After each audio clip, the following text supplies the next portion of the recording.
in this world. The Melvinger family is the #1 magic family across the continent, and our male lead Eric comes from this very family. 30 years ago, during the war against the demon tribe, the Melvinger family led humanity to victory. However, most of the key members of the family also sacrificed their lives in this battle. And when Eric was just 8 years old, his father, who had already been affected by the war, along with his mother, a magic teacher, all passed away. The only 2 direct bloodlines left of the Melvinger family were Eric and his sister. Since then, the vassal families who once swore loyalty to the Melvinger family have betrayed them. At that time, Eric vowed to become the greatest magician and restore the family's honor. That was his plan. But what happened afterward did not go as planned, because Eric, despite being the direct grandson of the great clan leader, could not even open the first magic circle. This happened because Eric suffered from a very rare condition called magic blockage. Because of that, he could not use magic. The dream of restoring Melvinger's honor was gradually put aside, and he became a laughingstock to the world. For many years, Eric trained to the point of exhaustion just to find a way to cure the magic blockage. But he was completely stuck. However, heaven never abandons the good. Eric guessed that his prayers had reached heaven when one day he met a dragon. That was also his only chance to restore the family from the ruins. "It is you. You will free me from this cursed seal. My new vessel, come here. Merge with me, and together we will rule this world.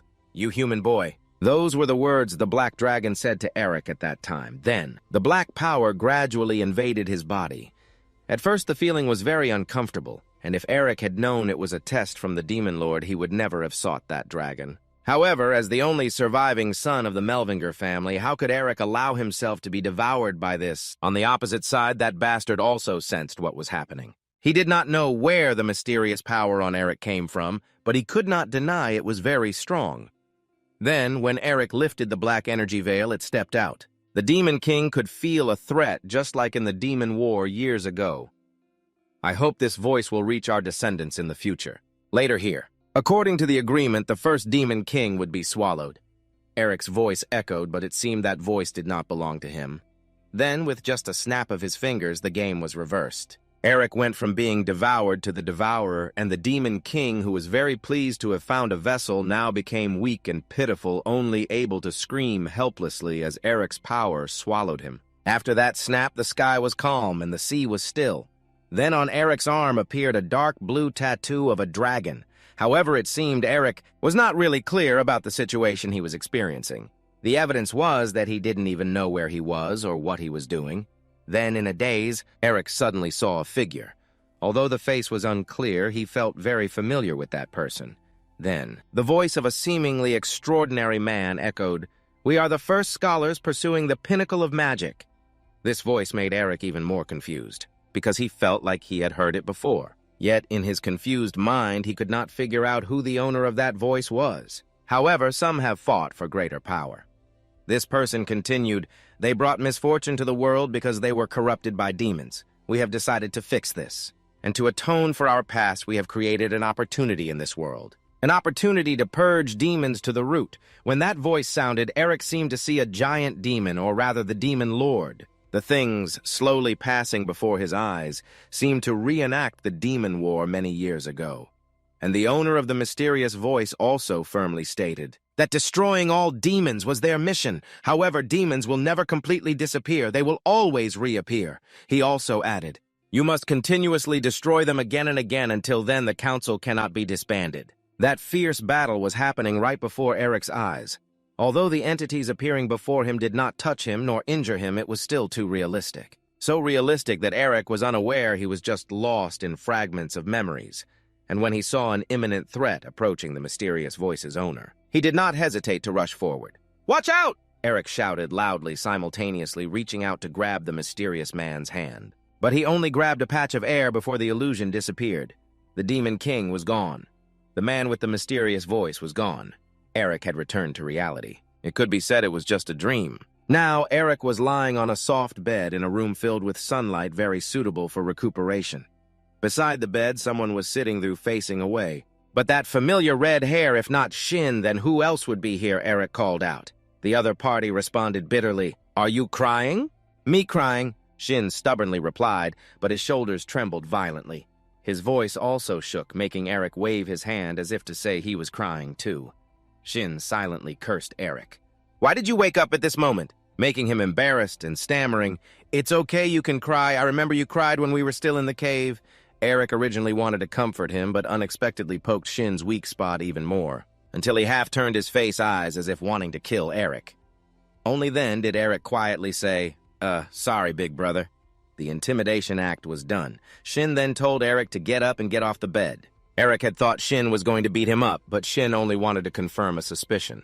That after leaving the dragon cave, Eric had grown taller. Previously, he was half a head shorter than Shin. Now, after going through an ordeal, the two were the same height. Even Eric did not expect this to happen. Looking in the mirror, he looked incredulous. Eric never thought his body would change. After leaving the dragon cave, waiting for Eric to calm down a bit, Shin asked, "What happened, tell me. And what about the dragon?" "Well, I'll tell you first at the right time. I promise." Eric scratched his neck. Although he really wanted to, he felt he still couldn't tell Shin these things now. Shin looked at Eric for a long time, then sighed deeply. Although the unclear truth made him uncomfortable, Shin trusted his buddy and guessed Eric had some idea, or some plan. So Shin patted Eric's shoulder to encourage him. But on the other hand, Eric keeping secrets from him still hurt Shin's pride. "Don't be mad," Eric carefully coaxed Shin like a child. Then smoothly changed the subject like Sunsilk. "By the way, how is that place?" Shin was peeling an egg while saying his family would take over that place. Eric thought that was good. At least it was in Shin's family's hands instead of others. He thought the Nestor family would be busy excavating the dragon cave after taking over. Who would have thought, Shin calmly said, they only guarded the gate to prevent anyone from entering or leaving, because it belonged to the one who found it.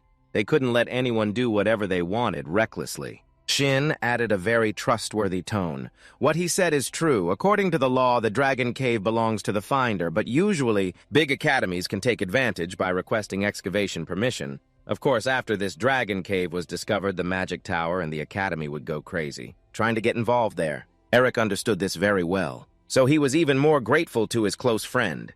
He also knew the Nestor family wanted permission to excavate that cave too, but Shin still did this for him. Truly a wonderful friend. "Why are you laughing? Stop laughing, you weirdo." Shin got goosebumps from Eric's cheesy smile. "Thanks, heh." But aside from Shin helping Eric through this, suddenly a name popped into his head. Right old hunchback Barks, too. How could I forget the bastard who dared to plot against me when exploring the Dragon Cave? Thinking of Barks, a malicious smile appeared on Eric's face, causing Shin's goosebumps to multiply. "Hey, what crazy scheme are you planning now?" Every time he smiles like that, something is definitely about to happen. Gritting his teeth, Shin asked, I want to ask you for a favor." Eric suddenly approached. This expression of his made Shin feel even more uneasy. Who would have thought Eric's request was actually very simple? Just to announce outside that you have been seriously injured. Although Shin did not understand what you were planning to do, he still agreed to follow his friend's request. So right after that, the Royal Magic Hospital became Eric's place of recovery. Eric, who was severely injured and in a deep coma after returning from the dragon's lair. When Barks and his subordinates came here, he was informed accordingly, and the doctor of that Royal Magic Hospital also bluntly invited him to leave. "I went all the way here and you tell me to go back." "What about the excavation rights? Are you planning to leave that cave alone?" Among the people following Barks, murmurs arose, and then these questions became more intense. They questioned why the people of the Nooster family blocked the hospital gate. But even if they asked, they still could not get in. Eric stood on the third floor looking down through the window, feeling delighted and mocking. "These old fools are really idiots." "Please rest well, Cadonis," said the spokesperson of the Nooster family. At this time, just after he left, Cadonis came in to clean up lunch. Eric finally breathed a sigh of relief because the space became a bit more private enough for him to talk with another creature present here. And besides you, no one else could see it. "Hey, why don't you stop staring like that? How long do you plan to keep staring at me?" Mephisto, facing Eric, now had a scowling face. Mephisto Forrest was the supreme demon king whom Eric had conquered. Conversely, in that dragon's lair, not only did he lose the container that he had struggled to find, but he also lost his freedom. How could he not be scowling? "Hey, Sammy, show some respect to the honorable king." "Standing right in front of you, huh?" Mephisto Felix retorted irritably. He was the great demon king who once made the whole world tremble because of his danger and chaos with the full name Mephisto Felix. However, now, he was just a malicious spirit trailing behind Eric and had to endure Eric's contempt without being able to resist. Not long after waking up, Eric vaguely sensed his own change. and as he thought, he could not imagine that what happened in the dragon's lair was all true. The proof was the dragon's heart inside his chest, the source of absolute power of the ancient dragon. That dragon clearly died after being pierced by the Demon King's red spear. But now inside his chest, there was a beating dragon's heart.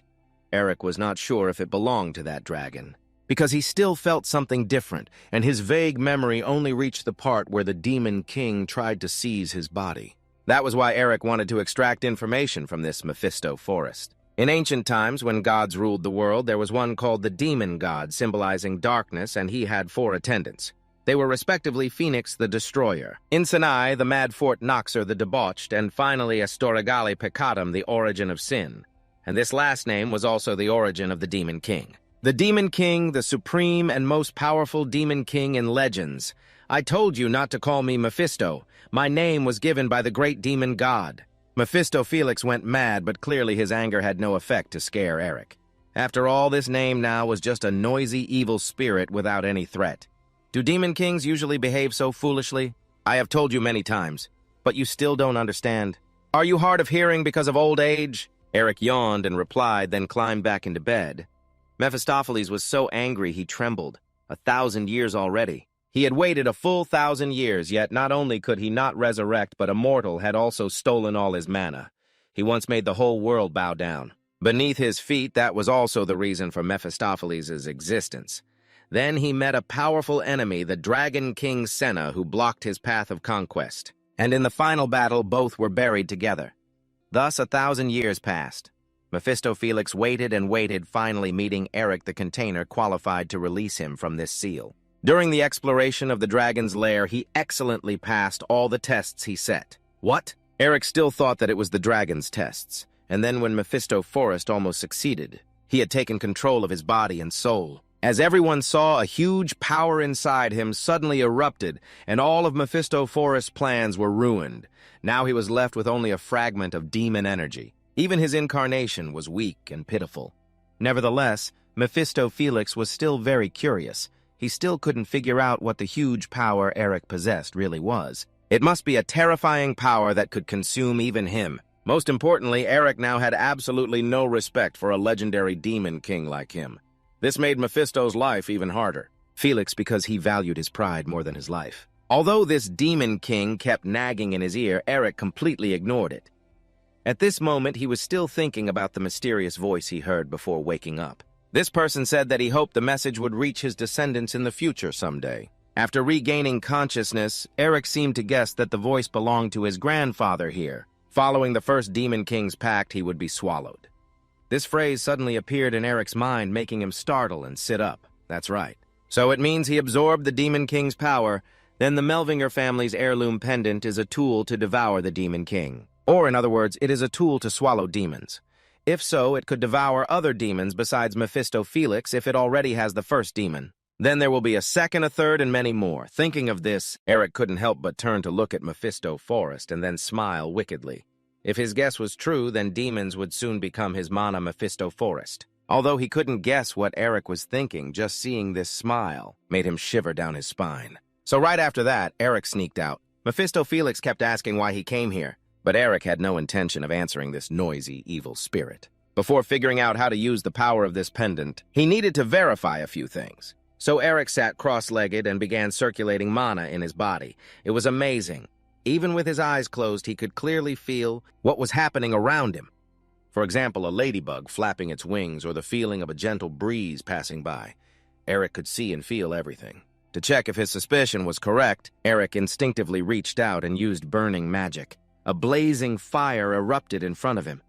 As this happened, Mephisto Felix's face turned pale because it was dragon magic. But how could an ordinary person use dragon magic? Even if Eric had Melvinger blood, this was a bit too much. As for Eric standing before the fire, he was stunned for a long time, then he tilted his head back and let out a few dry laughs. The feeling was hard to describe, so now Eric could use magic. Finally, the cursed magic blockage that tormented him for years. The insults calling him the disgrace of the Melvinger family, all those who betrayed the family and abandoned him. It was time to settle everything once and for all. Below, reporters continuously flashed their cameras with flashing lights, repeatedly asking questions. Is it true that student Eric Melvinger is in a coma? What about the right to excavate the Dragon Cave? The officials carefully gave answers. The official announcement will be made at the Magic Tower, so please confirm the statement." After the press conference ended, he quickly left to return to work. His whole body was still trembling, his voice choked with embarrassment. "Young master, please don't make me do things like this." At this moment, Shin rubbed his temples and praised he has arrived. "Well done." He complained, "It's nothing. Every time I'm with Eric, the trouble you cause almost kills me." Shin worriedly said, "But if your scam is exposed, the Magic Tower and the royal family won't support you. Can you bear the consequences?" Jin hesitated, holding out a handkerchief in front of him, then continued, Eric said he has already considered everything, so I will trust him." The man wiped the cold sweat from his forehead. Eric's excited face appeared in Shin's mind. The greater the risk, the higher the reward. He was so angry he was trembling silently, cursing Eric in his heart. "That bastard! Does he know how much I've endured?" They wiped their sweat while asking, "Where did Eric go?" She replied indifferently, "I don't know, he must have wandered off somewhere." He recalled the note Eric left. "Please let me go for a bit." "What are friends for?" "Relying entirely on you, hehe." The thought imprinted in his mind. With that weak body, where could he possibly go? Suddenly, among the stack of documents in his hand, he discovered a letter.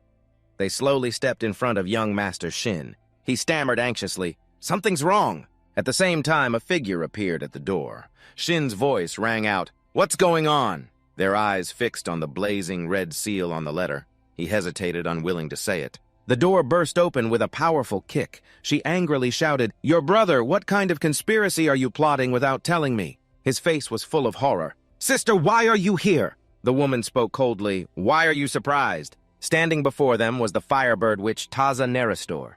"Is it strange for a troubled sister to visit her brother?" The Royal Magic Tower and the Necromancer Alliance each produced the century's greatest geniuses.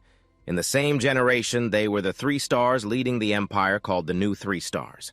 "Hey, you guys, aren't you going to show me my letter?" He tried to cover up. "I've been a bit scatterbrained lately."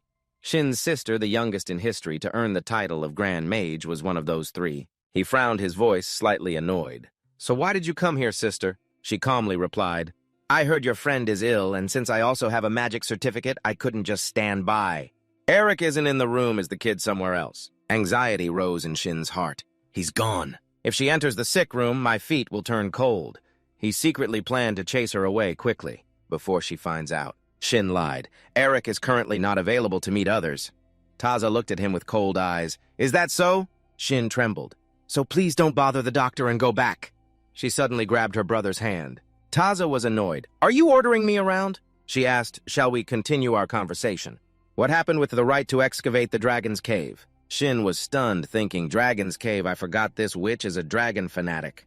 Taza coldly questioned, "No one has taken it yet, right?" He, nervously sweating profusely, hesitated to answer that. Shin was forced to betray his friends.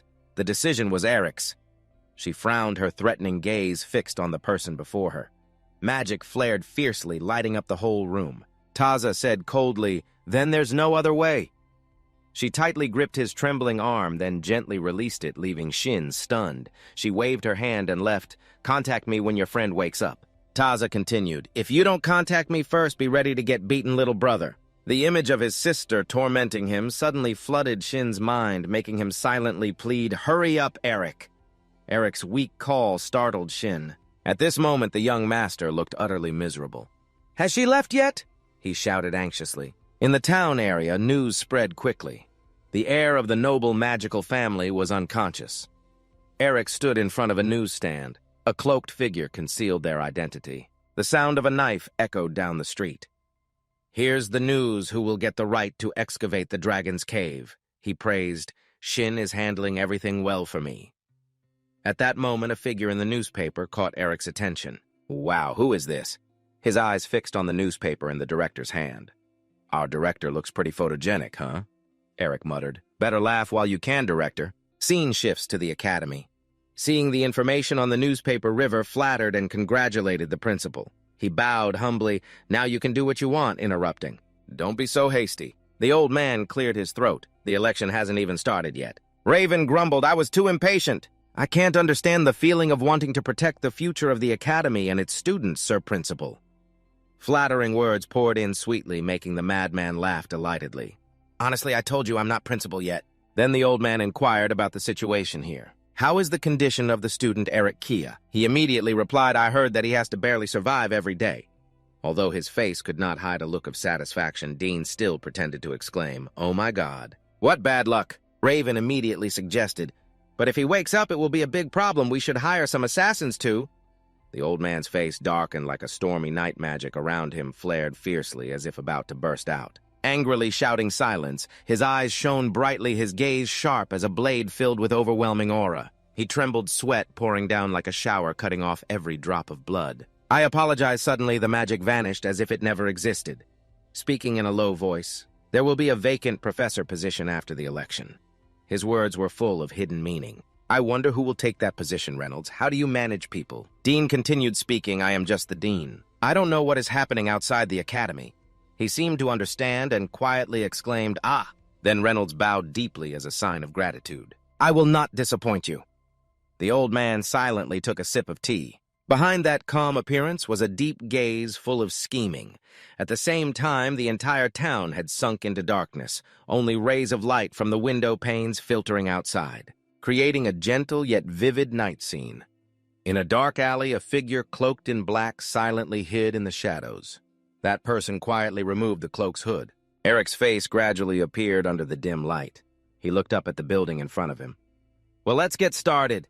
Eric pondered with his mind's eye, seeing the other side of the world. Thoughts arose in his mind. "If I find the hidden space," Eric suddenly raised his hand, thinking silently and channeling mana from the dragon's heart into it. At that moment, the blood in his veins seemed to burst into a fierce blaze. Eric was stunned, his eyes wide with shock, his mind blank. His whole body trembled, as if a strange energy had awakened something dormant inside his body. Immediately, a burst of magic erupted, sweeping Eric soaring into the sky, leaving the cloak alone on the ground.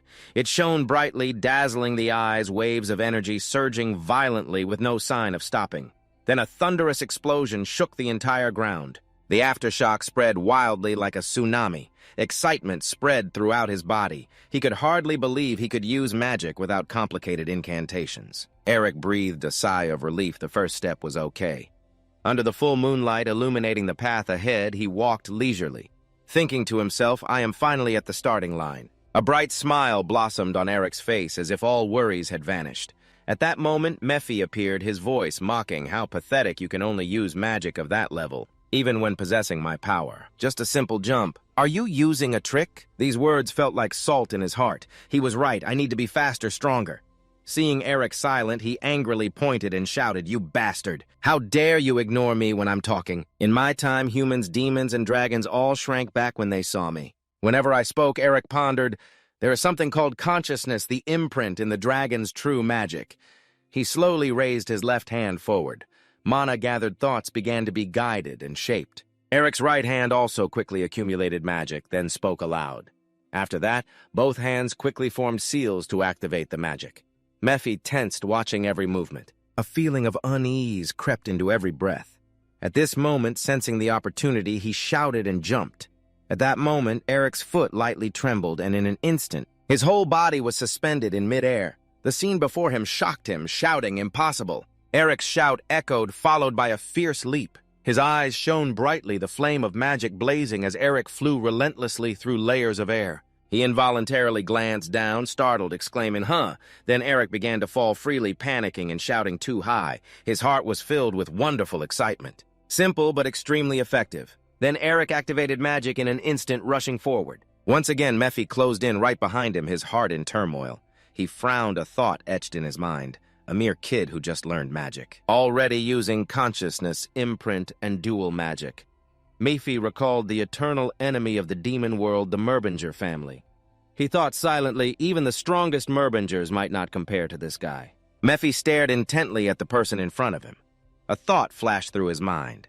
Oh no, there is. His heart gradually confirmed it was only one person, a familiar face with a proud smile on his lips. Eyes that seemed to challenge everything before him. Mephi was startled. Oh no, I shouldn't think like that. He silently schemed. No matter the cost, before he became even stronger, I must take over that body and crush this dangerous seed. Mephi's face darkened, his mind in turmoil. Is there any way? At this moment, Eric's mind was extremely confused. He could not sense the killing intent radiating from him at all. He stood still, pondering. The mind seal was wonderful, but it was still difficult to utilize it by himself. Eric clenched his fists tightly to become stronger. I have to understand the core of dragon magic. I need a teacher who can keep secrets. He was frustrated. In this academy already controlled by madness, there was no one capable enough to teach him. Soon after, Eric lowered himself gently to the ground. He kept thinking, at least it has to be someone on par with Instagram. But no way would they accept me as a disciple. Eric sighed softly, thinking if he were still alive. He shook his head, telling himself no, not even my father or uncle. At this moment, Mephi was still immersed in his own story. Trampling on my own seed, even with legs, I can see him. An idea popped into Eric's mind. Wait! Without hesitation, he called out loudly, Hey, Mephi, Eric here. Can you teach me magic? A thought echoed in his mind. Now I just thought of this way. Mephi must be the most suitable to be my teacher. Mephi shouted in surprise, What the hell are you saying? He immediately turned around, looking cold. But as soon as he heard Eric's voice, the corner of Mephi's mouth slightly curled into a smug smile. Mephi was scheming, pretending not to care. What benefit would that bring me? Eric replied, I will create a new container for you using alchemy. Mephi sneered. You think an ordinary person can create a container for me? Eric continued, then make me strong enough to do that. Those conditions still didn't satisfy him. It was still not enough. He smiled slyly. What can you do if I don't get any stronger? Eric raised his hand and suggested, then propose other conditions. Mephi's response made him freeze. I refuse you. He added, Why would I enlighten you? I might consider it, if you become my kind. Seeing Eric remain silent, Mephi glanced at him cautiously. At this moment, he was very pleased. That embarrassed face satisfied and indifferent. So you dare to play tricks on me all this time? A plan flashed through his mind. Although I am still too weak to devour him, if I secretly use dark magic on him while teaching Mephi thought he will become stronger and stronger. At the same time, his soul will be invaded by dark magic. Then I will devour him. He smirked with a self-satisfied look. Now kneel down and beg me to accept you as my disciple. Know your place and obediently become my container. You stupid mobbingero, damn it. Suddenly Eric shouted, Cut that crap out. Mephi turned pale, his facial muscles twitching. A look of shock spread in his eyes. He was stunned, speechless. Huh? Eric raised his voice. Listen, Mephi demands have to have limits. Eric angrily spat, his voice full of resentment. Don't you understand what situation you're in? He stared at Eric with wide eyes, stammering, What? Crazy laughter erupted, making Mephi so angry he trembled. You bastard! Immediately he furiously charged at Eric. Eric did not dodge, but calmly said a silencing phrase. In an instant, Mephi's mouth was tightly sealed. Eric happily exclaimed, Success beyond expectation. Mephi was furious, cursing non-stop, but his mouth was sealed shut, only able to make muffled sounds. Eric quickly covered his ears, teasing, Oh my, you're too noisy. Those curses were impossible. I can be subdued just with the mind seal. Then Eric chanted a spell and acted cutely.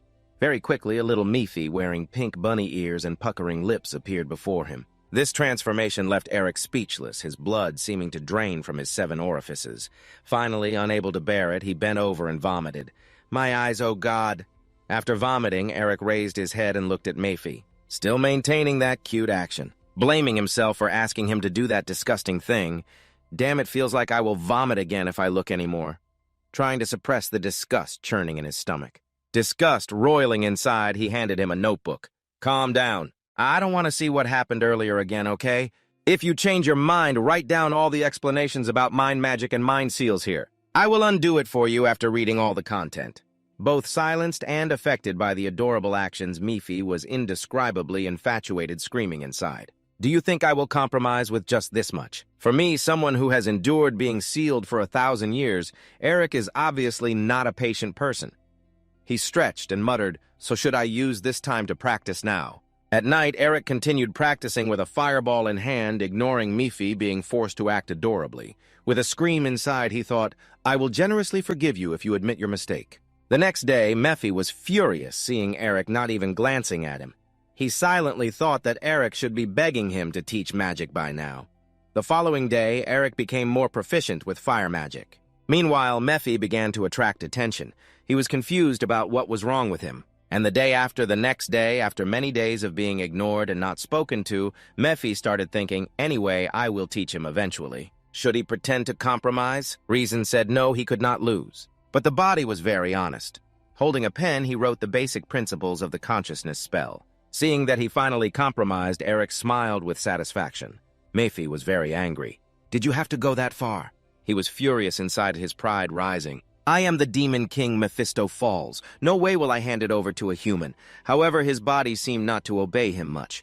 Looking back, Mephi saw himself currying favor with Eric. What is this? Why am I acting like his puppy? Eric took the notebook. Basic principles of the consciousness spell, an ancient knowledge that he could not find in any book. He read through it once and praised, good, very good. Shouldn't you be happy to help me? Keeping his promise, Eric snapped his fingers to end the adorable actions and returned Mephi's bodily freedom. But then he continued requesting about the information here. He pointed to a certain part in the notebook. Can you write it in more detail? Maybe I will let you speak. Wasn't he a bit frustrated for not being able to talk? Mephi trembled with anger and cursed inside, you despicable bastard! When he received the additional details, Eric was very dissatisfied. What the hell is this? Didn't you know you should have written more the day before? Seeing Eric's provoking face, Mephi was dumbfounded in rage, but only he understood what he meant. Which bastard decided that... Eric ignored his resistance. If you write more than once a day, adding a little each time, I will lift the silence for 3 days. How about that? Can you handle it? Mephi was now Eric's meat and fish, Eric the knife and chopping board. Once in his hands, he could only endure Eric's complaints and criticisms. Your handwriting is terrible, right, Neater? Wait, I've reconsidered. Several times is not enough. Why don't you just write everything at once? Have you ever thought about teaching me some ultimate skills? Mephi wrote while scheming, wait and see the dark magic hidden in these notes will completely tear apart the body and soul of anyone who does not respect heaven and earth. After researching and learning magic from Mephi, Eric had some achievements. Before him was a shining ice block. He had only learned the beginning part. Cold air was emanating from the ice. In the forest where there should be no snow or ice, just with this much power, he could create a large ice block several times bigger. Mephi's body refused to believe it. But the cold around him made him alert. This was impossible. Why was there no sign of dark magic activation? He clearly remembered putting it in there. At this moment, Eric suddenly turned his head and looked back. What's wrong with you? Mephisto's face clearly showed an intention to do something. Something shady with my body, right? But nothing happened, which disappointed him. Mephi turned away quickly to hide his cowardice. I don't understand what you're saying, Eric said. Do you think I'm stupid enough to learn whatever you give me without questioning? Facing Mephi's frowning face, Eric smiled. That's fine. Anyway, thanks. Thanks to you, I've reached a new level which made Mephi sweat nervously and panic inside. He thought, you already know, damn it, all this damn stuff. Eric checked the notebook for anything else. Becoming stronger and stronger, he didn't want to stop at all. Mephi shouted, Are you dreaming, you human bastard? Feeling he was too noisy, you threatened to snap your fingers all right then. Silence, please. Mephi hurriedly said there was nothing else. Eric was quite surprised by this. What Mephi said, besides the true soul magic of my consciousness, there is nothing else I can teach you. The atmosphere suddenly fell silent. A flock of birds flapped their wings and flew away from the nest. Eric was stunned, thinking to himself about that true soul consciousness. He meant the highest level of soul consciousness spell besides the divine voice. Soul consciousness spell Mephi showed obvious disdain. You can't fully understand it at your current level. You might go mad. Seeing the other's attitude, Eric scratched his head, pondering. He was not lying. What now, Mephi suddenly said magic can only be perfected on the battlefield. That is the fate of the Merbinger family, your house until now. This made Eric stunned. Magic can only be perfected on the battlefield. Childhood memories flooded his mind. His father once taught him that was the motto of the Merbinger family. Those who will continuously protect the continent from demons. Father taught his sister and Eric about the honor of the Merbinger family on the land devastated by the war with demons, even though he said nothing. Eric's father was seriously injured from the aftermath of the war. Surely he still remembers the days fighting as a mage beside his grandfather. After the war, he was wounded, his body weak and deteriorating day by day. When Eric was young and mischievous, he said, Dad, when I go to the battlefield, I will be able to use cool magic like Grandpa. Right, great mage, Eric is here. He hesitated. After that, Eric's mother interrupted Eric. She placed her hand on her husband's shoulder, making him tremble while she looked at their little son and smiled, saying, I already told you. What must you do to become a strong mage? Little Eric replied sadly. Study. She was pleased. That's right, study. You can't just have the shell of being a powerful mage like your father. I didn't tell you that your grandfather became the greatest mage even before he became the strongest person on the continent. Seeing his wife not respecting him, Eric's father gently reminded her, "I'm still the head of the family, you know." Eric's mother raised her voice. "Dear husband, please stop giving the kids false hopes. Honestly, no man in the Mobbinger family knows how to listen." The mother turned to praise their daughter. "Our Hiji always listens well to her mother." Then the father took the opportunity to whisper to his son, "Nevertheless, magic should only be perfected on the battlefield, son." When Eric thought he was finally being taught something useful by his father, he disappeared before his eyes. His mother quickly pushed him away. And didn't forget to give Eric a task. Make sure you finish reading the research summary on the relationship between the ancient magic array system and the new era language system by the end of the day. "All right, Hiji, watch Eric for me, Hiji." She coldly pinched Eric's ear and dragged him away. Despite his screams and protests, "Mom, no today, I want to play with Dad." "Sis, my ear is about to be torn off. Let me go, damn it." The father spoke up, wanting to rescue his son. "Dear wife, studying is good, but after all, they are just children." The mother sighed. "That's because you spoil the boy too much, causing bad habits. Like father, like son." The sun gradually set, facing the powerful rooftop. He could only helplessly sigh. Then the scene shifted to a stormy night. Dark clouds covered the moon in the sky. The sobbing echoed from the Merpinger mansion. The sick parents of the father grew worse, and the mother who cared for him day and night suddenly collapsed. The father spent his last breaths beside the mother, and they peacefully passed away together. Before dying, the weak father said, "I'm sorry, my love. You always shone brighter than anyone in this world. It's all my fault." The mother gently comforted him. "Don't say that. Since meeting you and having good children, there hasn't been a day I wasn't happy." They held hands. He whispered thanks to her, "You are the one who raised our children." So she truly was a wonderful mother. She looked for her daughter, Hiki. "Are you there?" Hiki replied, "Yes." The mother instructed, "Please take care of your little brother. Mom apologizes and thanks you for these words." Hiki trembled, unable to hold back tears. The father looked at his little son, Eric. "I'm sorry, son, your magic blockage is my fault." Eric's face was covered with tears as he sobbed, "Dad, are you very scared? How could Dad leave like this? If Dad is gone, what will happen to me and sister?" Suddenly, the father's thin hand touched his face. "Wipe away your tears," he whispered. "Looking back at my life compared to the time I was a mage fighting on the battlefield, I was much happier during the days I was a father to my children. You don't need to become a mage." He smiled one last time. "I only hope that you will live happily with those around you." He finished speaking, his hand on Eric's face slowly dropped. Eric was stunned, tears streaming like a river as he looked at his parents' hands still tightly holding each other. Eric softly called Dad, but received no reply.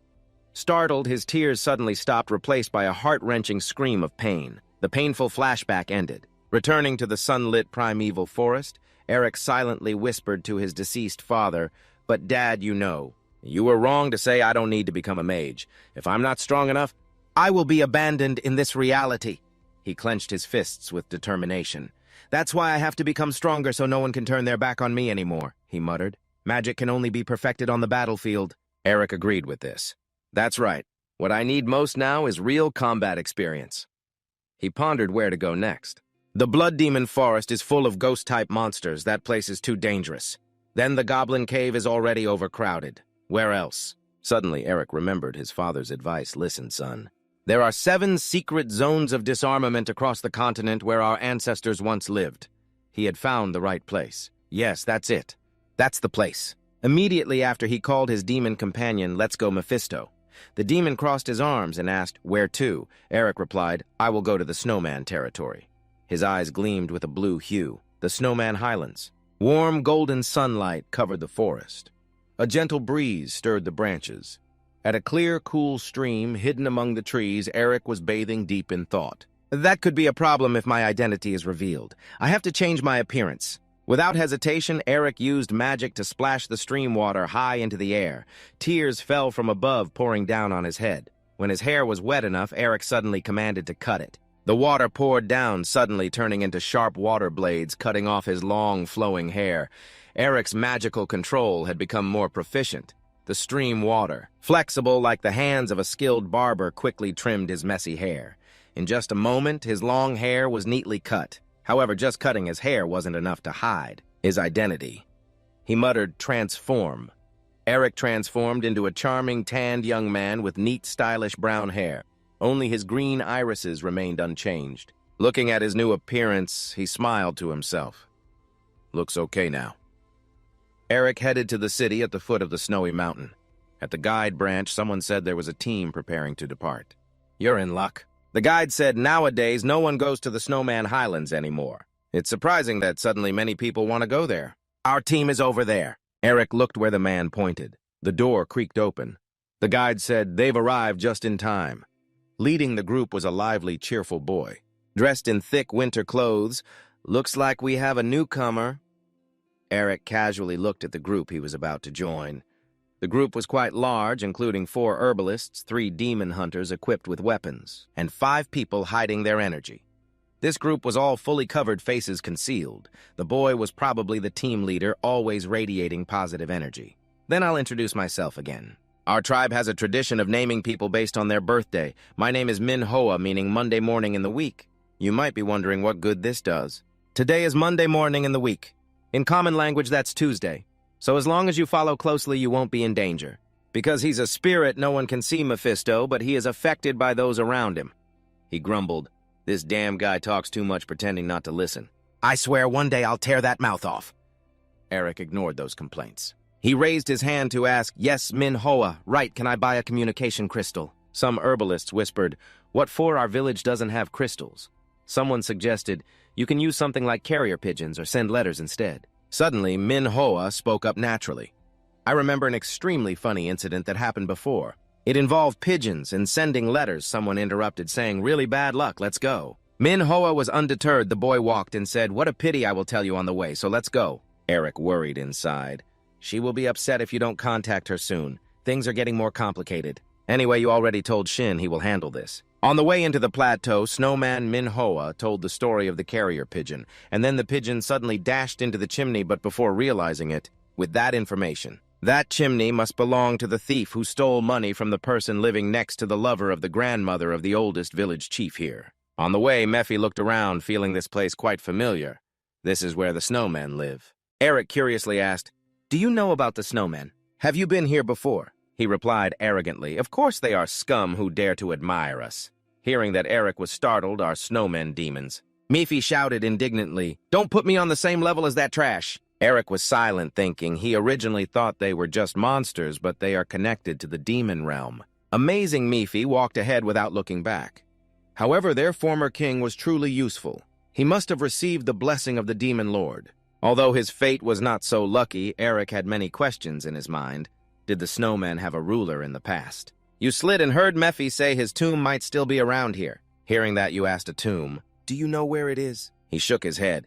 Even if it's still here, it must have been robbed already. Eric glanced at Mephi, thinking if snowmen are demons, their parts must have some connection to the clan's Secret 7 when he was young. You once lay on your father's body hearing him tell old stories.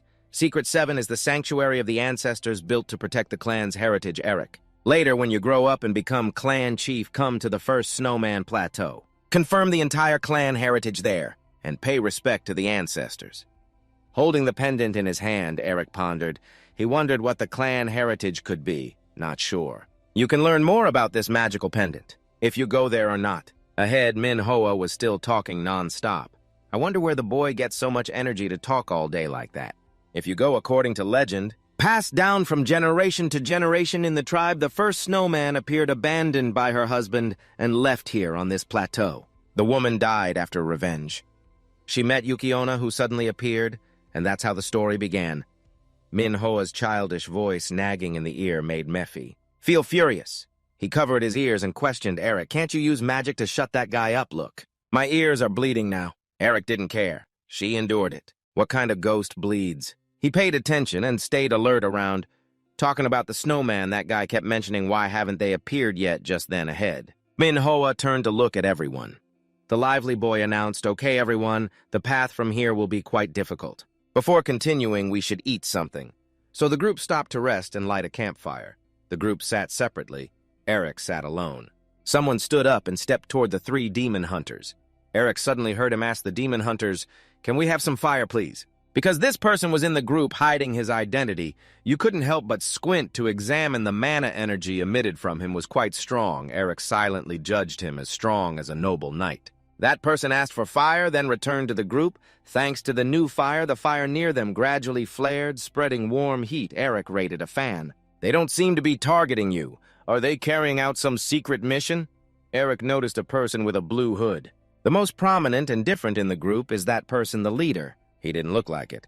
When Eric was thinking the other party took off his hood, Eric was slightly startled seeing the other's face. But the demon hunters also saw in the blink of an eye that it was Isabel, a beautiful and polite, noble girl. Thank you, we will cherish it. Eric was stunned. Women, huh? The hunter whistled loudly, teasing him. Why are you hiding such a pretty face like this? The young girl, another man, smiled grimly. Oh my God, no. Thinking I'm lucky to have such a wonderful experience here. As soon as the man finished speaking, a swift figure drew a sword. The target, the sword pointed right at the hunter's foul mouth. With a beard and mustache, that body moved as fast as the wind. The hunter barely had time to react. He had just finished laughing when he saw the sword right in front of him. His smile suddenly froze. The young man holding the sword said grimly, "You've offended the lady by speaking like that. Pay for your crime with your life." Isabel shouted from the other side, ordering Chen to lower his weapon. Sitting aside, watching Mephi tried so hard not to laugh that he trembled. Even Eric felt sorry for the hunter. How dare he flirt with a noble? Does that head even contain a brain? Then something flickered behind the snow-covered forest, making both Eric and Mephi turn their heads back at the same time. Eric sensed something terrible approaching. His eyes lit up with a gloomy, extreme surprise. On the other side, Chen argued, "But lady, these bastards." Isabel was very displeased with Chen's unilateral action. She repeated the order to lower the sword. Chen turned to look at her, his eyes showing some reluctance, but ultimately obeyed and sheathed his sword. At that moment, Eric suddenly stood up and shouted loudly, "Everyone run!" Chen turned to look at him, confused about what was happening. The hunter, who had just escaped death, was stunned. What? But it was too late because his body had already been pierced by several bullets. Seeing this, Eric bent down and raised his sword to block instinctively. Immediately after, his sword successfully blocked the sudden barrage of bullets coming from afar. Manhwa and the boys' tribe stared in terror. The hunter who was shot through the body earlier fell down. The surviving comrades were terrified. Blink of an eye, Chen blocked a long-range attack. His whole body trembled from the strong aftershock. He immediately ordered to protect the lady. The knights all stood up and surrounded Isabel, trembling with fear, not knowing what had just attacked them. Eric frowned. This reminded him of the nest. A gust of wind blowing in signaled an ambush. Sure enough, a volley of spears and arrows shot toward them, making Eric exclaim, "Why are there so many?" The sound of arrows slicing through the air whistled past his ear, aiming straight at him. The large arrows and spears got closer and closer. Near Eric, there was nowhere to hide. He swung his hand forward and chanted a blocking spell. A shield formed from many hexagonal shapes, looking like a honeycomb, appeared in front of Eric, stopping the thick arrows from the enemy. He was fine. Then he turned around to check the situation. How were the others? On Isabel's side, a group of 4 knights took turns repelling the arrows. But Manhwa's group was not so lucky. They were just guides and herb gatherers without skills to protect themselves. They only screamed for help when they saw their comrades fall. Help me, but no one stood up to protect them. Only fresh blood spread from the fallen comrades. Seeing this, Eric furrowed his brows tightly while Mephi appeared indifferent, as if this was a very normal thing. At that moment, there was a loud explosion behind the pine trees halfway up the mountain. Being a spirit, Mephi did not suffer any damage. He smirked. "Those fools are from the Blood-Eye tribe." Eric quickly used his special eyes to scout how many enemies there were. In his eyes, spots of light appeared behind the forest. He had heard that snow people usually traveled in packs of 10. But the number of light spots was more than 10, and they were approaching quite fast. They rushed forward and suddenly appeared in front of the group. Eric was terrified. This was way too many. On hurriedly commanded to wipe them out. The snow people, with their large bodies, excelled in close combat. Not to mention their numbers were enough to overwhelm the group. On struggled to dodge attacks from many snow people. Mephi excitedly said, "The first battle is already pretty tough, huh?" Eric quietly called Mephi, but he didn't listen and kept babbling. "You're starting to feel scared now that it's time to fight, huh? Humans are really annoying." Eric was annoyed and silenced him with a spell. Just a small magic, yet the omnipotent demon king was silenced. He coldly said, "This is not the time for nonsense. I guess the demon king is a bit unconscious, huh?" Eric observed the trend and couldn't help but silently praise. "We have to admit they are incredibly amazing." His eyes lit up as he found a great counterattack opportunity. and he swung his sword. The blade passed through the snowmen like an illusion. Blood rain poured down. Eric marveled. This is how a knight optimizes his aura. He turned his head to look elsewhere. Although he wanted to admire more, this was not the right time. The snowmen were carrying out an ambush. It was truly a problem. But that was not all. There were more of them in the distance. In Eric's eyes, he saw many other glimmers. Another group of snowmen was waiting for the chance to ambush us. Everyone could be in danger if a wrong decision was made at this moment. However, the story would change if he struck them first. He crouched and jumped up. The powerful jump shattered the ground beneath his feet as he leapt high. Eric had discarded his handsome, tanned, cool appearance, discarded the transformation, immediately after he cast another spell to arm himself. As he finished speaking, a pair of wings sprouted on Eric. He flew far away, leaving Chen's group to handle the battlefield. Over here. It seems that using memory to record some enhancement spells has proven useful. From above, he easily saw another aggressive group of snowmen moving toward them. They stopped to rest. Suddenly, one snowman noticed him. Something descended from above. Eric dove down onto it, still somewhat worried inside, although he wasn't sure if his attack would work. But he did it anyway. A foot with strong force stomped down on the snowman's head. Eric successfully landed on its head, causing it a fatal brain injury. His sudden appearance caused the remaining snowmen to panic greatly, yet Eric remained unshaken. At least he could slow them down, just as the snowmen hadn't reacted yet. He continued to unleash a move with a loud explosion. A catastrophic blast erupted, blowing away several nearby snowmen. Then Eric landed on the ground. His sharp eyes glanced at the remaining snowmen. Seeing them approach, he cast a spell to ignite flames rising from his feet, burning the snowmen before him. Crackling sounds rang in his ears. Immediately after, the air froze, forming sharp ice shards.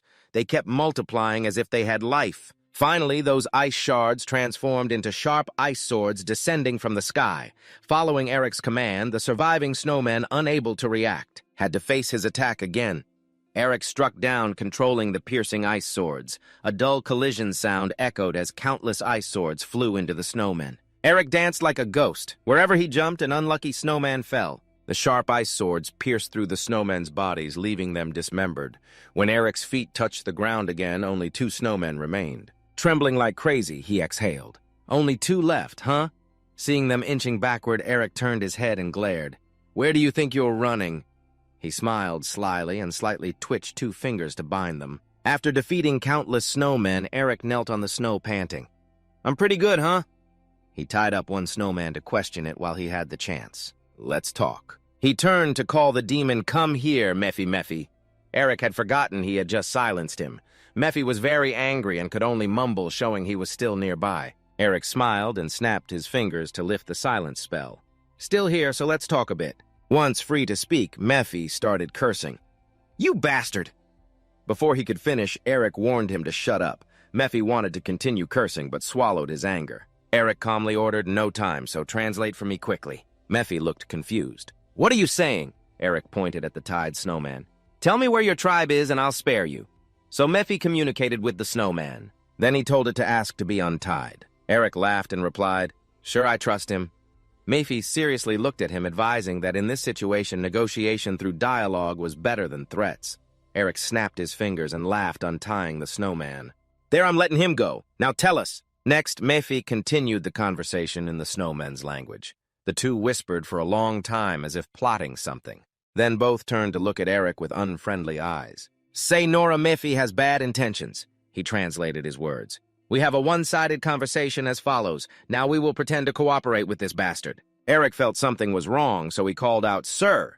The snowman reneged, angrily shouting and wanting to attack him. Then there was a loud noise as Eric raised his finger and shot an ice block at the snowman's head. His finger hovered in midair, completely a natural reflex. Eric breathed a sigh of relief. That was almost a big problem. He glared at Phi and the snowman. Both trembled as if they had just done something bad. Eric smiled harmlessly with a warning tone. So let's talk again. In the snowy mountain, the sunlight gradually appeared, signaling a new day had come. The conversation between the snowman and Mephi echoed through the forest. Finally, the snowman left in a state with its upper body tied. Eric followed it and criticized Mephi. That gullible snowman almost died because of you, sir. He turned to thank the snowman. Thank you for showing the way for me. Mephi outwardly sent a heart emoji, but inwardly cursed, you all deserve to die. The snowy wind blew past Eric's body, making him shiver. He placed his hand on his chest inside, which was a heart beating rapidly, the dragon heart containing the magic of both dragon and demon king. He could only exert 3% of the magic power from it. If he exerted the entire strange magic power, his body would not withstand and would explode. At this moment, the snowman, with its hands tied in front, arrived. The clan had reached their destination. They stood before a snowman village with a giant stone gate. Eric thought with his current level it was really dangerous to keep fighting as before. He clenched his fist tightly but could not step back. Carrying great ambitions, Eric bravely stepped forward. If he had given up just like that, how could he build a clan? He glanced back again. Looking at the clear blue sky, he wondered if that noble young lady would be safe and sound. Elsewhere, blood splattered everywhere. Chen gasped for breath after a long, exhausting battle. Not only him, but also his teammates. They had just eliminated a group of snowmen and were now resting. Isabel hurriedly ran to Chen. "Did you see anyone just here?" Chen wiped the blood off his face, thinking to himself that the person probably died while running away alone or was hiding somewhere. But when he turned to answer Isabel, he smiled. Maybe he escaped safely. The girl slightly frowned, her gaze distant. "Probably, huh?" She paid no attention to Chen's affectionate gaze toward her. Isabel's purple eyes reflected worry. Troubled and anxious, she remembered the green eyes of that young man. Please be safe. At this moment, Eric had entered the Snowman clan's village and was being blocked by them. He was a bit hesitant, but clearly stated his request. "Don't look at me so bloodthirstily. Let me meet the clan chief." He didn't know if the snowmen understood. At least they didn't attack, but the hostile look remained. Suddenly, a loud shout came from behind. "Get out of the way!" The snowmen heard and obediently made a path. Heavy footsteps sounded from behind. A large shadow approached. Eric looked up and swallowed nervously. The Snowman clan chief. Taller than other snowmen, he was like a small mountain standing before Eric. Trying to stay calm, Eric said, "I have a few things to ask." The clan chief growled, but neither answered nor attacked. Eric's hand hidden inside his cloak was always ready to strike a fatal blow.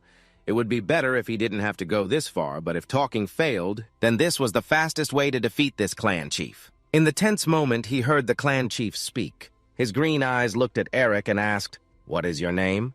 Suddenly, he spoke very politely. This made Eric react a bit slowly. "Eric Merbinger."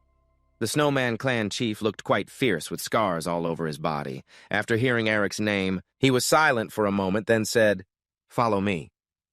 This unexpected friendliness surprised Eric, leaving a question mark in his heart. A moment later, the clan chief led Eric forward. The snowman guards followed at a distance behind. While walking, he told Eric, "Our tribe has a legend."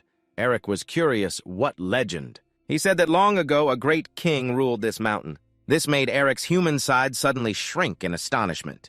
He immediately looked back at Muffy, who nodded slightly at him. The Snowman clan chief ignored Eric's small gesture. He continued, "That king said only one person was recognized as a friend by him, the person with green eyes and named Merbinger." Eric went from one surprise to another. He thought to himself, "My clan's ancestor was friends with the Snowman King." The clan chief continued, "Our clan chiefs continue managing their house according to the king's wish." Eric squinted and asked where that house was. The Snow Tribe chief stopped and looked in one direction. There 2 people had arrived. A cliff in front was a deep abyss, the Snow Tribe chief signaled to Eric. Looking down below, he bowed his head to look down, wondering if there was a house under this cliff. The mountain wind blew up from below with a whoosh. The dark abyss was gloomy. Eric squinted, trying to find the silhouette of the house. Below the abyss, there were no lights. Only by looking carefully could one see a very small house. It was crazy. There really was a house down there. Suddenly, Eric became a bit cautious because he sensed something. A cold wind blew up from below. The abyss surprised him, the aura increased. The Snow Tribe chief shared, "Once a year, when the wind weakens, we go down there." But no one has ever returned. Mephi hovered nearby, teasing, "With so much magic, how come it can't be unraveled at all?" Eric was silent, not speaking. He silently looked down. How does Mephi tease like that? "No one has had enough skill yet." Eric nodded as if talking to himself. "That's right. It's really reckless, given my current skill. However, if I just stand here now, I won't be able to take another step," he said as he stepped forward a few steps. "Besides, it seems the ancestors want to see the skills of their descendants, the Snow Tribe chief." "Strange, what do you intend to do?" Eric decisively leapt into the abyss. He smiled brightly. "I have to meet their expectations. Watching Eric leap and fall freely down below, Mephi shouted, "That crazy guy is really jumping down like that." The cold wind blew into his face, making Eric unable to smile anymore. Damn, the wind here is stronger than he thought. Mephi could normally fly, so he wasn't afraid. On the contrary, he could even act superior and lecture that crazy guy. Focus or you'll die. Eric began to put his legs down and change his falling posture. It was working. Just one more step. He gritted his teeth and concentrated he could reach it. Looking at the house far below, he silently urged himself to land. Falling at lightning speed, the house gradually became clear. But before falling face first, the magic of stepping on air was activated immediately. Eric skillfully jumped down in a Z shape to reduce resistance. When falling finally, he landed on the snow ground with a loud impact, causing the thick snow to burst up. Eric landed on the snowy field looking extremely cool. Snow fell gently, quite poetic. But the next second, the cool image shattered. He fell back, lying on the snow, complaining, "I really thought I was dead." After a while, Eric sat up and asked himself and answered, "I did it, didn't I?" "That's right, isn't it?" "Do you admit that?" "I admit it." Mephi was speechless indeed. Eric stood up, looking at the house in front.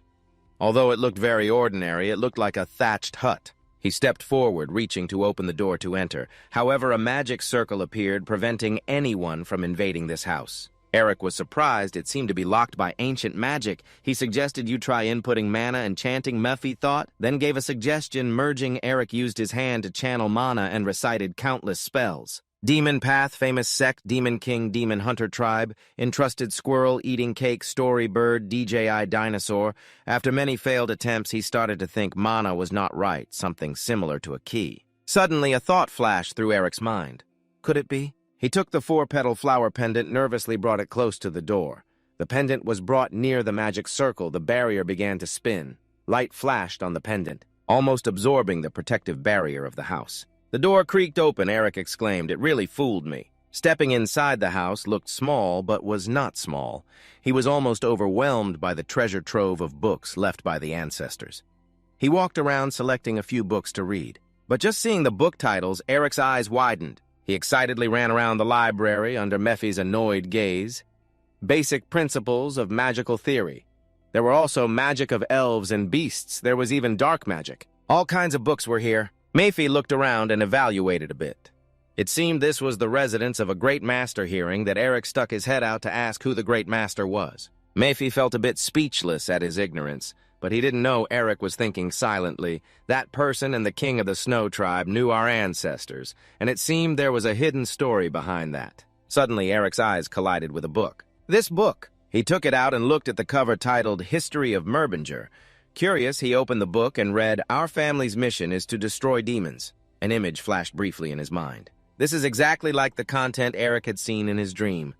He temporarily set aside the dream and continued reading the book.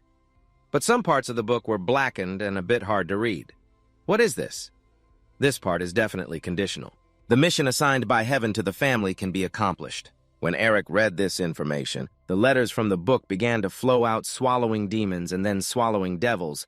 If it could be digested properly, would there be a new harmony of the demonic path? Silent and breathless, a powerful energy poured out from the book, originating from the letters. Eric's eyes lit up green. Phrases with directive meaning hovered in his mind. Eat demons, swallow demons, drink demons. Suddenly, a cracking sound rang out. The pendant showed signs of cracking but did not break. Instead, it shed its skin, becoming bright like a precious jewel. Eat, swallow, drink demons. The black gem in the middle of the pendant, like a projector, emitted a flickering light. Countless images flashed before Eric's eyes and beside his ears. These were the pieces of information read from the book. If so, all demons would be contained within the person. Like this, a new sorcerer would appear, the first descendant to swallow demons and solve the arrangement as well as the test of the demonic path. From now on, it will completely begin. Eric lost consciousness. When he woke up, he found himself lying on lush green grass. He blinked, trying to find a familiar feeling. Where is this? Eric sat up suddenly and heard a voice from behind. It seemed he was the descendant in a distant future. Promise to receive our arrangement.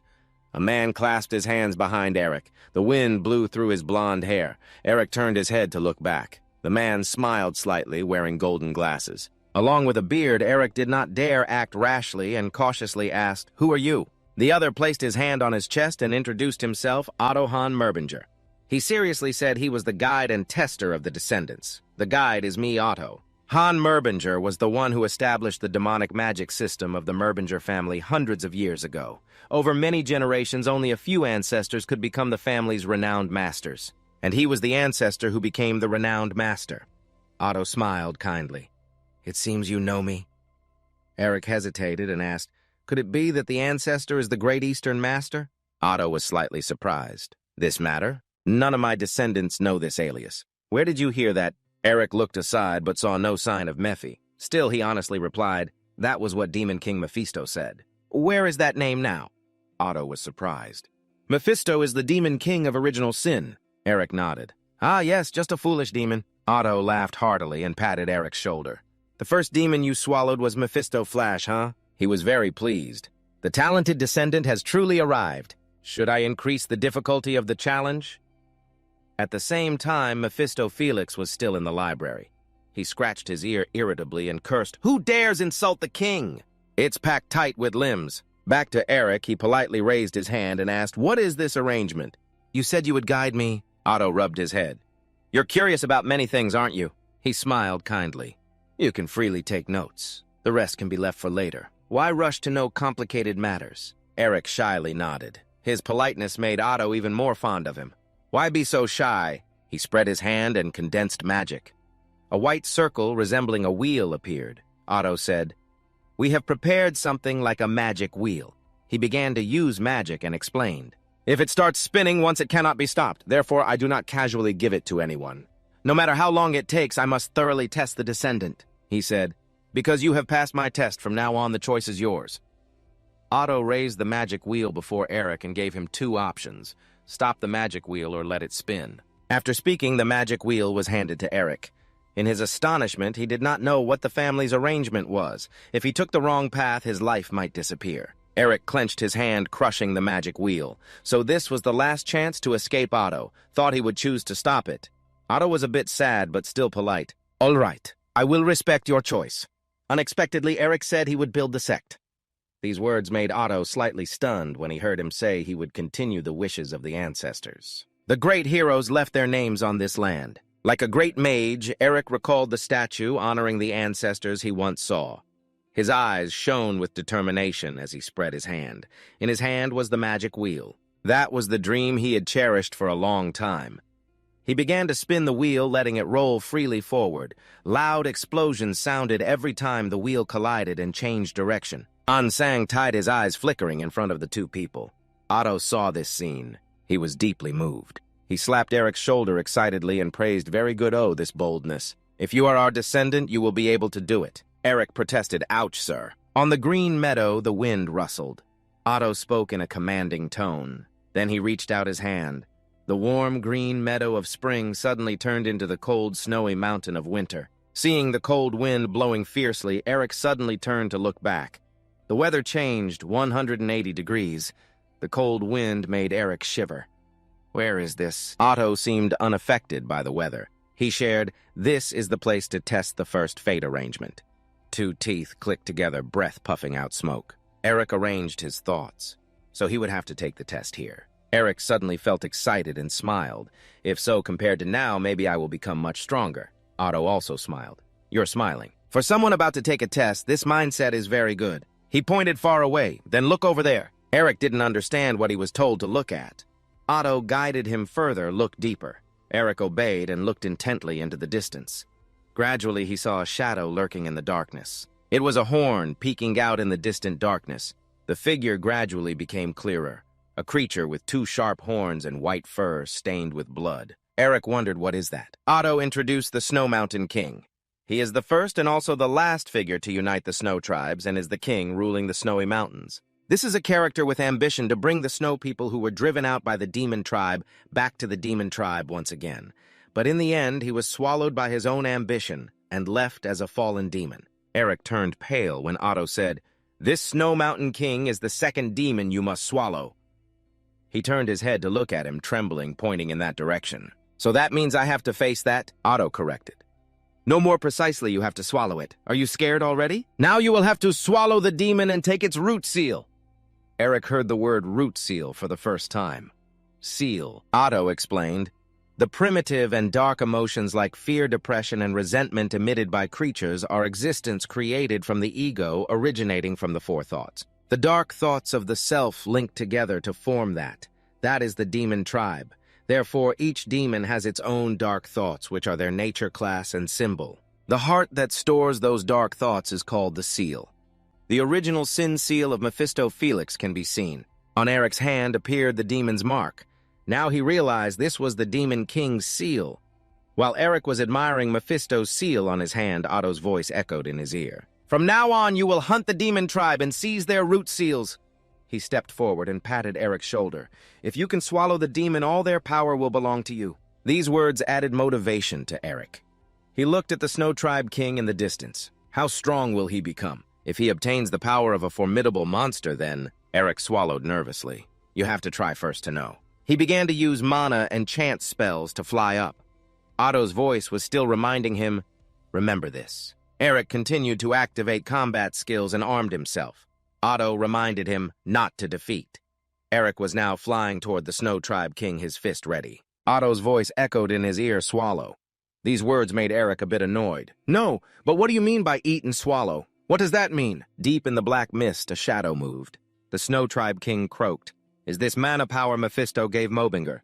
It reminds me of Mephisto's face. There was a bit of anticipation. Prove it. On the contrary, O2 slightly frowned when he saw Eric's action stop in the distance as he was rushing forward. Suddenly a voice rang out. Our Marshal Eric keenly saw something ahead. He slightly stopped to dodge countless sudden attacks from the enemy. There was a loud shout, "Kill them!" A rumbling sound echoed. A foot appeared amidst the pure white snow. From the black misty horns, the foot stepped out, freezing the white snow layer. Countless horned warriors wearing iron masks appeared. Holding sharp spears and gloomy steel shields, they blocked the path. Eric swallowed hard. These king's protectors looked like at least 10 warriors at some level. They were different from the snowmen he had faced before, especially that one. The leader with Eric's current power, could he possibly win? If he only used the original Sin Seal with the Demon King's power, Eric was confident he could even capture the Snow Mountain King. But a drop of sweat fell as he thought, damn it, if he didn't know how to use it, it would be like drawing nonsense, not giving Eric much time to think. The warrior shouted loudly and charged. He thought silently, but since this was the first test with the Demon King's power, it wouldn't be cheating. The original Sin Seal lit up. A fireball condensed and exploded. Eric pointed at the charging warriors and boom, a deafening explosion rang out. The big blast blinded eyes and heat waves spread from the side. However, the result Eric hoped for did not happen. He squinted at the sharp spear tip stopping right in front of him. The battle's outcome came too quickly. He was stunned, unable to believe it. The warriors were incredibly fast. In a flash, they had thrown spears right in front of Eric. Completely dodging the explosion he created, Eric was only slightly shaken. Immediately after, he swung his right hand from left to right and his left hand from above downward, stabbing forward. Instantly, countless sharp ice pillars rose up, blocking in front of Eric, making it difficult for the warriors. Some warriors who couldn't dodge were immediately dealt with on the spot. Eric was cold, letting blood splatter around him. But soon the warriors broke through his ice wall. Eric spoke calmly. I heard you once belonged to the demon tribe but were abandoned. So I'm sure you know that when you're weak you will be discarded.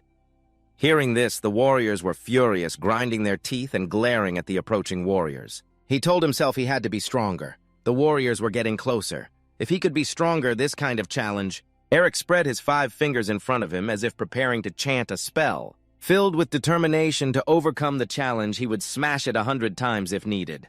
With one thought, Eric summoned a gigantic fireball. The heat blazed throughout the snowy mountain space. The fireball exploded light, engulfing the entire screen. At the same time, it seemed to burn everything the sparks touched. Then the next moment, a beam of light repelled the fireball's sparks. The snow warrior passed through the sea of fire, swinging his weapon at Eric. The attack was so strong that Eric suffered internal injuries, spewing blood with a loud sound, causing the snow where Eric stood to explode. Then his body fell backward, a bloody slash on his belly. Eric glanced at the warrior who just attacked him, cursing inwardly, damn it. His body was heavy, falling onto the snow. Eric struggled to crawl up, coughing heavily. Watching the warrior coming through the mist, he silently lamented that at this rate he would lose. He gritted his teeth. His breath turned into swirling dark blue-black gas around him. No, he couldn't fall at the first challenge. Eric braced his hands on the ground trying to stand up. The dark blue-black gas thickened.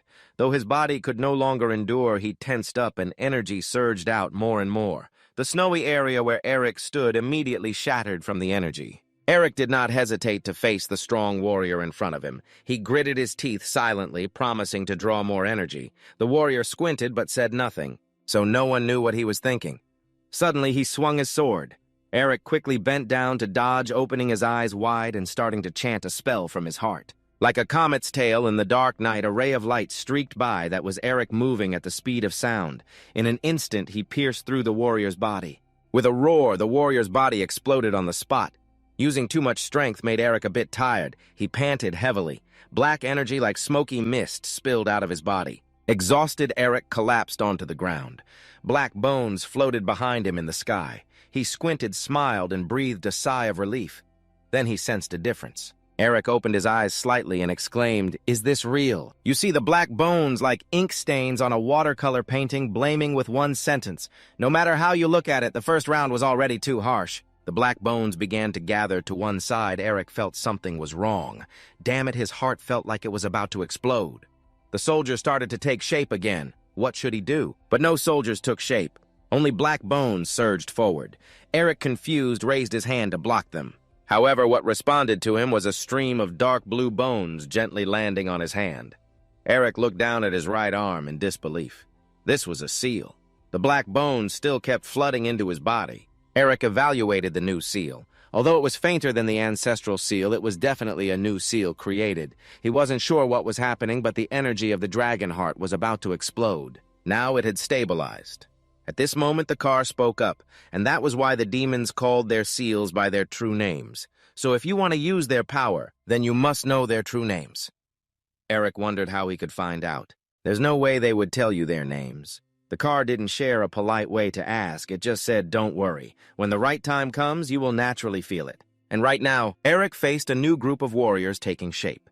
He closed his eyes, sensing the newly gathered energy. Eric raised his hand, creating a white energy circle like snow. The true name of the snowmen was Cruel. A cold snowflake left his hand, although he couldn't explain it. The snowy wind around blew stronger than ever. Eric only knew this. He squinted, telling himself the way to use the seal. The place where he was facing the challenge was a cold, snowy mountain. In front of him, the group of warriors charged forward, and what was their true name? The wind howled fiercely by his ear. He muttered, wishing them to be cold and ruthless. A white-blue energy of snow radiated in all directions, scattering the approaching warriors. But then, they quickly condensed their forms amid the cold wind. This time, they were more careful, using shields to block in front, preparing to continue the attack. However, that was useless, because the next second, they were hit by a massive snow explosion shaking the earth. Standing on the ice in the shape of a snowflake, Eric breathed heavily, using a bit too much energy. Yet he could still smile. The snowflake beneath Eric was like a barrier protecting him. Any creature intending to approach was shattered by ice and snow. He was surprised. Was this the power of the seal? To test further, he enlarged the snowflake under his feet. The icy power surged continuously, scattering many warriors. Countless warriors fell, and Eric's breathing grew heavier. He looked at the remaining warrior on the battlefield. Now only you were left. Just as he finished speaking, an incident happened. A warning, a sign. Eric suddenly spat out a mouthful of blood and fell down. Before losing consciousness, only one question was in his mind. Why? A piercing scream echoed in the vast space. Eric clutched his neck, sitting up, gasping, drenched in sweat. Now he was back in the library inside the building. Because the ancestors left books scattered on the shelves, Eric was horrified, recalling what had just happened. Mayfi appeared beside him, praising, "Looks like you passed a pretty tough challenge." He looked at him and softly called Mephi. Eric sat up, still unsettled. Mephi continued, "I hoped the mission would be activated because you fell asleep when your pendant lit up. It seems the morning won't be that easy." Hearing that, Eric was stunned. The mission. So he wasn't really dead. He touched the tattoo on his arm, having trusted the seal too quickly. He must have fainted after absorbing all the mana. Recalling what happened, Eric sighed, but its power was much stronger than he thought. If the incomplete seal of cruelty was that strong, then how powerful was the original Sin seal? But how was Eric supposed to use them? Suddenly, Mephi spoke, making him pay attention. Could it be the seal of cruelty? He frowned, crossing his arms. It seemed the winter solstice sage had devised a rather strange plot. Eric sat upright. He sincerely asked Mephi, "How do I use the seal of cruelty?" Mephi replied, "I guess he told you my true name. He mocked you, thinking I would tell you." Mephi still held deep resentment against him. "No matter how much you insult me, you will never get anything from me." Eric scratched his head. "I'm just asking." "Come on, no need to be so twisted," Mephi ignoring him as he turned away. Eric thought to himself he knew he would say that. After all, seals are the most important thing to demons. If Mephisto agrees to let you use the original sin seal, it means the most important thing to him. Has been stolen, which is unfortunate, but now you won't touch it. Don't think too much about this. Eric pulled his sleeve down to cover the seal on his hand. Above all, the original sin seal is the seal of the Demon King. Right now, you still can't control his power. Tuye does not. There's no way you can control the Demon King's power. Eric changed his tone excitedly and asked Mephi, "You said you know the Snow Mountain King, right?" Mephi seemed annoyed. "Why are you suddenly asking me about that?" He replied, "This place is his tomb and it seems I have to capture him." Mephi thought he must have misheard. "Huh, Otto Hammerbinger, I know you're crazy. But how dare he order something like you to capture an entity recognized by me?" Eric looked at him and asked directly, "So do you know any good way about that?" His gaze made him a bit scared. Mephi chose to avoid the question. "No." Eric did not give up and stepped closer, trying to persuade him. "He is no longer part of the demon tribe. At least tell me that much, won't you?" Mephi got angry. "What are you talking about?" "Revealing the secret of the seal includes the secrets and weaknesses of their tribe. Isn't that the same?" After he finished speaking, Eric made a condition 3 days without messing around. Mephi closed his eyes and ignored him. "Do you think you can humble my pride that way?" Eric continued bargaining, holding up 5 fingers for 5 days. Mephi clenched his teeth angrily. "You continue to underestimate me." Seeing him angry, Eric gave up. "Fine then." Mephi immediately changed his tone to contemptuous. "But because my tolerance is as vast as the ocean this time, I will let it slide." Eric laughed mockingly. "Just for 5 days without messing around?" Mephi was embarrassed, clearing his throat to hide his awkwardness, then became serious. "Listen carefully. With the seal you currently have in your hand, forget about completing the mission. You can't even get close to the Snow Mountain King?" Eric guessed Mephi's meaning and continued, "But..." He smiled smugly, showing his bright white teeth. "That means there's no way." A moment later, back to the cold, snowy mountain in the challenge, Eric complained, "It's freezing to death. This is why I didn't come back." Looking at the Snow Mountain King in the black mist, he muttered, "But it seems I have to use the hint Mephisto gave me." After finishing, he crouched and dashed forward, remembering Mephi's words. "Improve your rank." Eric did not hesitate to charge forward, fighting the warriors created by the Snow Mountain King. Seals can be divided into common, advanced, precious, unique, and legendary based on their rarity. There is also something called rank achievement. It can lead to different power levels even within the same rank. Thanks to experience from before, he quickly dodged the warriors' moves. The Seal of Evil is precious. Surely it is not a mediocre rank, but Eric's achievement rank is only 1 star. The warriors kept attacking, somewhat showing the power of their creator. On the other hand, the Snow Mountain King's seal had been cultivated to 10 stars. So Eric was forced to raise his achievement rank to 10 stars, or upgrade his rank to unique. He smiled, his fighting spirit stimulated. His achievement rank was only 1 star, so he did not hesitate to devour all turning defeated generals into his own strength. Not knowing how much time had passed, the snow fell thicker. A foot slowly stepped on the white snow. Eric endured the cold, his voice slightly hoarse from the cold. Finally, we meet Snow Mountain King. Looking at the strong existence before him, he sighed silently. No matter how many warriors he defeated, his achievement rank was stuck at 2 stars. In other words, Eric had to face the Snow Mountain King to increase his achievement rank. When he discovered but that green bean was not a shadow. It was the entire energy of a demon. After all, when alive, what kind of entity was the opponent to be so strong? Eric said to Otto, "You want me to defeat that?" Otto gave a thumbs up to encourage him. "It's okay, you won't die. Are you still scared? Are you really the respected ancestor of our family?" "He is not an enemy, not at all hostile to us." Saying that, but still had to complete the challenge. The wind and snow blew fiercely on the white snowy plateau. Eric was determined, "Anyway, I'll try." It would be difficult, but if he kept trying, he was ready and sure he could win. A moment later in the library, Mephi was slightly startled looking over because he saw Eric had woken up. His face froze for a few seconds, then he lay flat on the ground, laughing at himself. Eric was frustrated after collecting all the seals. After working, he wanted to kick off his pants, but died instantly. How can I fight and win this? Mephi saw him fail and gleefully advised, so now you understand. Just give up on that mission? Eric ignored it and kept muttering, however, if I get the seal from that entity. He sat up and stared at Mephi, making him shiver in fear. That bastard is at it again. Suddenly, Eric asked a question. Right. This is a bit abrupt. Tuyet Sun Vuong is a woman, right? Mephi was startled. Without receiving an answer from him, Eric continued staring at Mephi. He didn't dare to look into Eric's eyes. His face was pale and seemed apprehensive. Mephi was silent for a while, realizing Eric's unusual gaze. He glanced sideways. Huh. He saw Eric's inquisitive look as if saying, I already know. Mephi suddenly felt a chill down his spine. Why are you looking at me like that? What's with your eyes? Damn. Seeing his overreaction, Eric chuckled silently. You understand now, there's something between Tuyet Sun Vuong and Mephisto. You will gradually uncover it. Holding the transformed pendant in his hand, he arranged the mission immediately. The more important task was to devour Tuyet Sun Vuong. Placing the pendant between both hands, he continued to initiate the challenge, though he still didn't know how. But the light from the pendant flashed. Eric would figure it out if he defeated her. Entering the challenge space, Eric rushed forward and shouted, Die! But before he could do anything, the ice-bone pen struck him. His body froze instantly, looking like a beautiful sculpture. However, in this situation, no one would see it as a masterpiece. This time, Eric froze to death. After that countless times, he was eliminated in 101 different ways, split in half, slashed across the body. Organs cut out, head lost, legs and arms severed in various ways. In his mind, there was only one thought. It hurts so much my head is about to explode. But he didn't give up.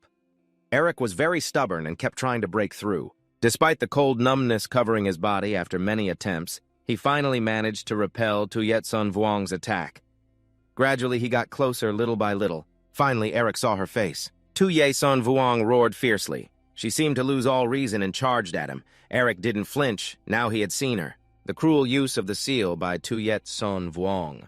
Although someone who just obtained the seal would find it hard to surpass one who has mastered its use, Tuyet Sun Vuong roared loudly. Recklessly rushing out of the black bones, Eric raised his hand to strike forward, silently telling himself he would overcome. His hand clashed with Tuyet Sun Vuong's.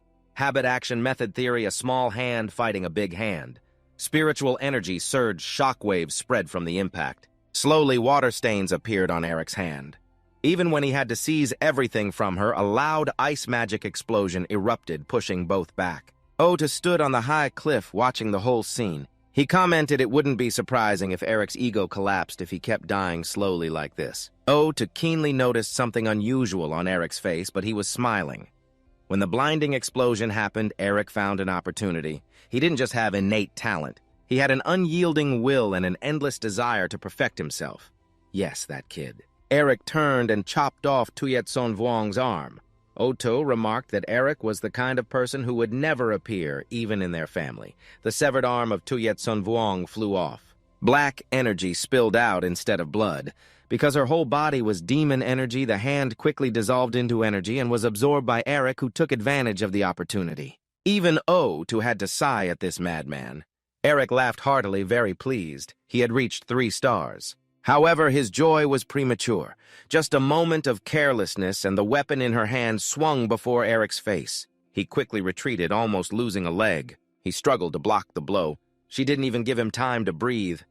Damn it, Tuyet Sun Vuong changed stance. She grabbed the weapon's hilt and wrapped the pointed tip with a thick layer of ice. Eric was extremely shocked. He immediately crossed his arms in front of his body to form a defensive barrier, but Tuyet Sun Vuong's direct attack was too powerful. How could a normal shield and barrier stop it? With a loud crack, the barrier shattered. Eric endured her storm-like attack, gritting his teeth and cursing, "Damn it! Is this your limit? Just robbing is not enough. Watching her swing the weapon down, you think to defeat the Snow Mountain King, you must understand her." Eric exhales smoke, denying his previous thought. "No, you must! You rush forward despite the demon energy striking at you. You conclude you must become her." Dense black bones pierce through Eric's body. The demon seal on your hand lights up as if accidentally activating some organ. Suddenly, Eric feels cold all over. His vision darkens. Am I dead? When opening his eyes again, he sees Mephisto floating in a blood-red sky. Proving it, Eric stares blankly at that irritating face. In his heart, 1,000 questions Mephisto. Why is Mephisto here? He looks at the Snow Mountain King kneeling on the ground, challenging, "Prove you are worthy to become part of our race." The Snow Mountain King. A strange feeling arises in Eric's heart. He realizes at this moment he is the Snow Mountain King in a respectful demon stance. He notices she also has a demon seal on her hand. Suddenly, the seal on the Snow Mountain King's hand lights up. Eric loses consciousness again.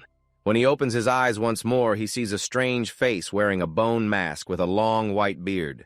The image gradually becomes clearer. He sees his own small hand covered with pure white fur. Eric screams inside, what on earth is happening? He hears the man say, "The demon god has granted us a prophet." He holds the Snow Mountain King firmly and declares loudly, "Our queen leader of the Highland region." After finishing, the Snow Mountain King is lifted high. The small, lovely body stretches out its hand, waving adorably.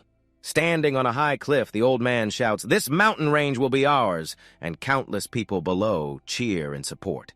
Suddenly, a female voice rings in Eric's ear. "I was born a king who will rule the Snow Mountain." He realizes this is the past of the Snow Mountain King. She recounts, "But I am the first to unify the tribes in the history of Snow Mountain." Not satisfied with just Snow Mountain. Obviously, the Snow Mountain King is an ambitious woman. She always has the urge to reclaim the former glory of the Snow People. Before the tribesmen, the Snow Mountain King boldly declares, "Listen to me. Because we were once part of the omnipotent demon race, once again we will return to our rightful place. Beyond Snow Mountain, she and the Snow People made countless humans, and demons kneel before them. Wherever the Snow Mountain King went, slaughter and destruction followed. And eventually they became part of the demon race. More than that, she tried to become a demon king. However, her tribe failed. Even the Snow Mountain King had to kneel before one person, the demon king Mephisto falls. For demons, Mephi is the supreme existence, making all worship him who is both arrogant and unpredictable, simply because he has the right to do so. The Snow Mountain King realizes the wall of the omnipotent demon king is too high. She can only taste the bitterness of defeat. Nevertheless, she never stopped and did everything just to polish her real name and strengthen her seal. Thus, the Snow Mountain King took the first step. Just a little more, and she could gain recognition from Mephisto Falls. But her memory shifts to a tall fortress wall. A familiar deep voice echoes to Eric. The Snow Mountain King had to face the great mages and warriors of humanity. She was blocked by a wall even steeper than anything she had faced before. In the memory of conquest and spreading fear of the Snow Mountain King, once she ordered her tribe to unleash all energy, but just after finishing, the person standing right behind her exploded into a spray of blood. The Snow Warrior died unexpectedly, something no one predicted. This death caused chaos in the ranks. A terrified scream echoed, "What?" A human warrior rushed forward, swinging his sword horizontally. He was not verbose. Successfully taking the Snow Warrior's life, a loud explosion blew away not just one, but countless Snow Warriors. The cries for help of the tribesmen echoed in the ears. "Snow Mountain King, save me, I don't want to die."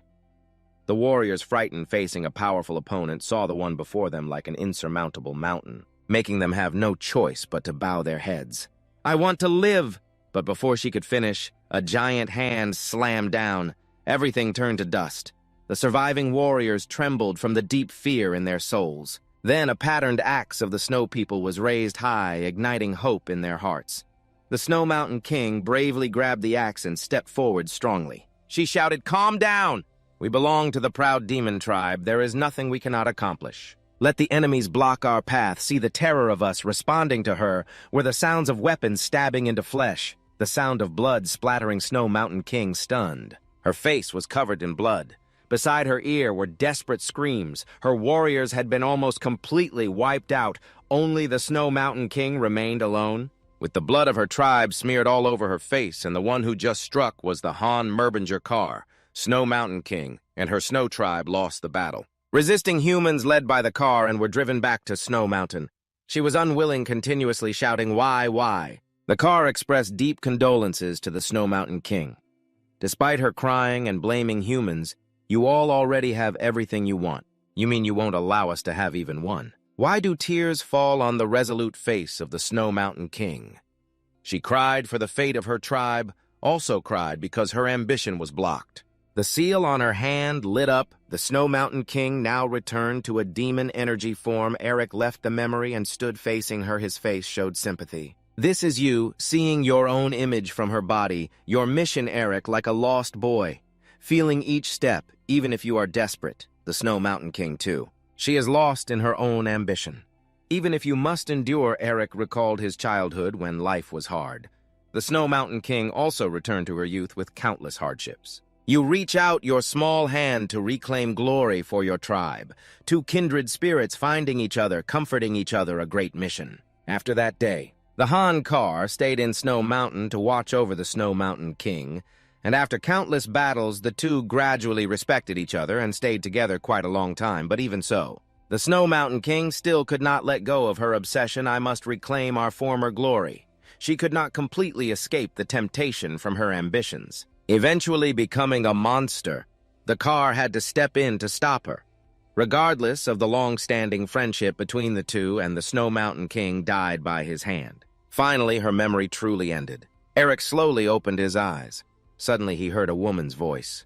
"You must be a descendant far in the future." The Snow Mountain King spoke. She said he said so. She held the arm that Eric had severed earlier. Slightly smiling, "Seeing you destroyed part of my mana and even cut off one of my arms, seems he is not boasting." Eric pointed to her severed arm hesitantly. "I apologize for your arm." This made her slightly startled.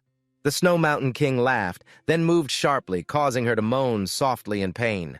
She said, "Even though I ended up like this, because I cannot give up my ambition, I am still a king and also a warrior leading a tribe." The Snow Mountain King said coldly, "I do not need any pity from my enemies." This made Eric awaken. He never intended to pity her. The Snow Mountain King continued. "Now seems it is time to end this long battle, so I can apologize to my people and honor their sacrifices." Eric clenched his trembling hand, hearing her self-reproach. Why was I greedy to join the demon tribe? The demon energy silently swirled around the Snow Mountain King. Just being happy with those I love is enough. The energy fluctuated violently. Eric sweated profusely. Finally, she was invaded by demon energy. He pondered what he should do now. Seeing her invaded by demon energy, Eric was only a little confused. He disciplined himself to stay alert. Your opponent is the Snow Mountain King, the king who unified this giant snow mountain, and the greatest warrior of the Snow Tribe, and the enemy you must swallow even though she is now in a frenzy. Eric reached out using mana. If you do not use all your strength to defeat her, it would be disrespectful to her abundant mana energy radiated from him. The Snow Mountain King in frenzy charged forward. I will show you. Eric likewise. He charged forward to meet the great mission she established. Both rushed to attack each other. Magic collided and exploded between them. Eric's spiritual force surged like a tide, carrying the characteristic blue color of ice and snow, while the Snow Mountain King's spiritual force was corroded by demon energy and was red like blood. Two overlapping energies, like a classic Icefire toothpaste commercial, the axe carried the red-black energy of the Snow Mountain King. Descended once again. On Eric's side, he also restored an axe exactly the same. Only difference was it carried a cool blue energy boom. Two weapons clashed fiercely. Eric gritted his teeth, accepting the strong aftershock becoming her. The battle between the two erupted fiercely. Blue and red lights exploded with swirling strikes. Eric and the Snow Mountain King charged at each other dramatically. Neither gave way, it can be said. Both gave their all for this battle. The more they fought, the more intense. Eric suddenly thought it was strange. The Snow Mountain King stomped on the snow to gain momentum to spin. Eric did exactly the same. He assessed this was clearly a life-or-death battle. He almost copied every posture of the Snow Mountain King to fight poison with poison. Eric gritted his teeth and attacked, his eyes glowing. But why is this so enjoyable? She did not falter even more. Almost losing reason, attacking non-stop explosions roared deafeningly, rocks scattered everywhere. The aftershocks affected not only their battleground, but spread very far. The nearby mountain area was almost shattered. Rocks fell like early snow. If unlucky, getting hit on the head could likely cause death. But to these two, a little rock and dirt meant nothing. Trying to become the Snow Mountain King, Eric could feel the happy days she had with the car. The two were evenly matched, giving and receiving blows. The Snow Mountain King swung. Eric also raised to block when he borrowed force from some rocks to launch himself. She did the same. It can be said the two fought tirelessly, martial arts exchange to the point of bleeding after many energy collisions exploded. One foot jumped back to the left. Similarly, on the opposite side, one foot jumped back to the right. Shockwaves spread. Both temporarily stepped back a few steps, standing in a defensive stance. Eric was exhausted, panting hard, trying to grit his teeth to stay alert before the battle ended. The Snow Mountain King was no better. She gritted her teeth and endured. Violent energy in both of them. They had both reached their limits, so the battle would be decided by this final strike. Both simultaneously leapt up again. They wanted to determine the winner. With the technique that had made countless races kneel before them, the secret art of the Snow Mountain King. She concentrated energy into her hand, turning her hand into a palm. Eric nimbly imitated, also turning his hand into a palm, and boom, two palms collided. One big hand, one small hand. Ice-shattering palm as effective as an arrow. Within the affected area, ice and snow shattered. Shockwaves spread far after the dust gradually cleared. Two figures stood in place. One tall figure was the Snow Mountain King. One shorter figure was Eric. In the icy, snowy battlefield, this battle had ended. The Snow Mountain King's body was pierced with a large hole, and Eric was the victor. He was slightly stunned for a moment, eyes staring at her. Because he couldn't believe he had won, the Snow Mountain King's body cracked like an ice statue damaged. Gradually, her body melted into demon energy.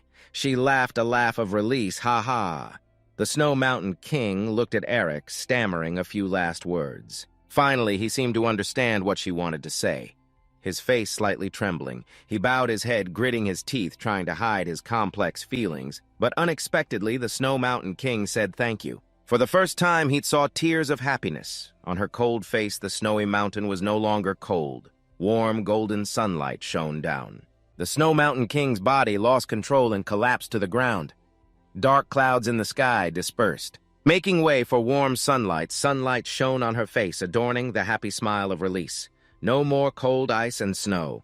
The Snow Mountain King departed peacefully, on a beautiful sunny day before Eric at this moment. Her body, condensed from demon energy, began to disintegrate in an instant. This place no longer had the Snow Mountain King. She transformed into an energy seal in the shape of a snowy mountain on Eric's hand. And where the Snow Mountain King disappeared, a small branch full of vitality grew soon. It bloomed and swayed under warm sunlight. Bright white flowers representing abundant vitality, a new life, a new journey. Eric softly whispered, "Rest in peace." Thus his first mission was completed. The car appeared and applauded, praising him for truly devouring the Snow Mountain King. Wonderful. Eric turned his head and sighed. Words carrying reproach, it seemed this first test. From the start was too difficult. The car felt no guilt. He laughed and said, "Our clan is invincible, if even this cannot be overcome." "Then you can't call yourself a member of the Mobbinger family." This sentence made Eric angry, but he couldn't do anything. "You think to yourself, is this the reason why people call Mobbinger family members arrogant?" The car continued to sigh. "But indeed, I find it very surprising. Even if you have talent, I think you should take at least 1 to 3 years. But a kid who has only been learning magic for a few years defeated the Snow Mountain King in just 1 month. Eric calmly corrected him, "It's 1 month. The car thought you were talking about the time to defeat the Snow Mountain King." He nodded, "Yes, 1 month. Eric shook his head and held up 2 fingers, "No. I have only been learning magic for 1 month, about 1 to 2 months. The car laughed, "Ha, ha, ha, what a bad joke." But seeing Eric's serious face, he suddenly paused. "You nodded, honestly." He asked again, "Isn't this a Merbinger-style arrogant joke?" Eric seriously shook his head. "The car found you more and more agreeable." He laughed loudly, "Ha, ha, ha, my judgment of people is really good." Eric was very suspicious, quoting his words. He just said that. "I repeat exactly. Even if I have talent just now." Seeing the descendant not leaving any dignity for himself, the car used a special move, hugging Eric and patting his back, this kid. Ah ha ha. Indeed, Eric had to beg for mercy from his pain. After joking around, the two sat down to chat. The car asked how she was in her last moments. Eric honestly shared that she smiled. The car felt relieved hearing this news, really glad. "Now it's time to part." Eric politely bowed and said thank you for everything so far. The car nodded, "Take care on your way back." Eric shyly hesitated. "I probably can't visit often." The car did not blame him, I understand. After all, the position of clan leader is extremely busy. Then Eric turned and left. All right then. But after a few steps, he turned back to the car's surprised eyes. Eric asked a very naive question. "How did I get outside?" The car raised his hand and laughed. "Ha ha, told you you've been outside countless times, don't you remember?" Eric hadn't recovered when a light orb punched him in the face. Immediately after he woke up in the real world. That damn ancestor, what respect he held his face rolling on the floor. "My face, my handsome face." Mephi laughed loudly. "Ha ha ha, looks like that crazy car guy killed you."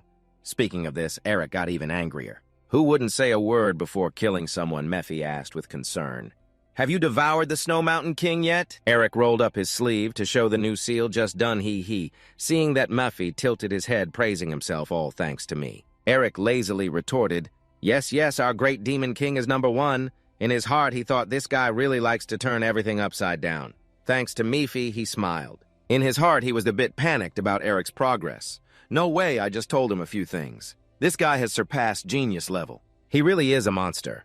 After flattering, he asked, I'm also curious about this. Wasn't it before? You had a rather special relationship with the Snow Mountain King. Why didn't you let her become a demon anymore? Mephi was sweating nervously. Eric switched to gossip mode.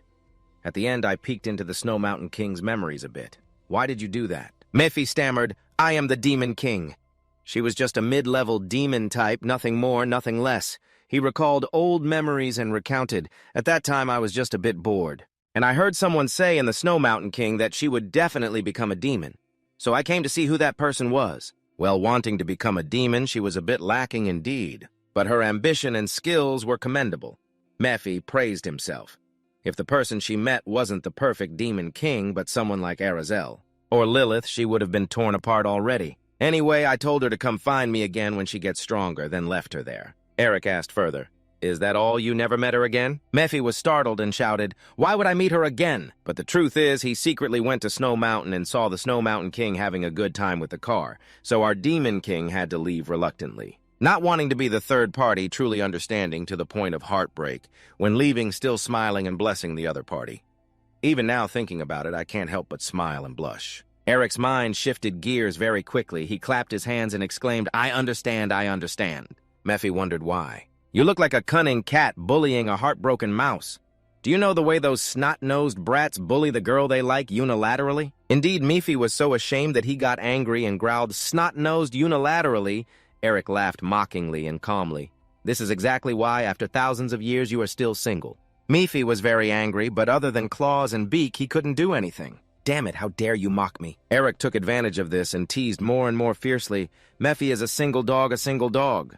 Mephi got furious and shouted loudly, Go to hell, in that challenge space. The fist of O2 was still smoking. This very fist just sent Eric out of this space. He laughed and said the guy was indeed an interesting junior. The spring wind rustled, blowing a few green leaves off the branches. He suddenly felt a bit sad and whispered, Do you think so? O2 closed his eyes as if searching for an old friend who had gone far away, mumbling, Are you not angry with me? A painful colored memory appeared in Oto's mind, a trembling hand holding a baby.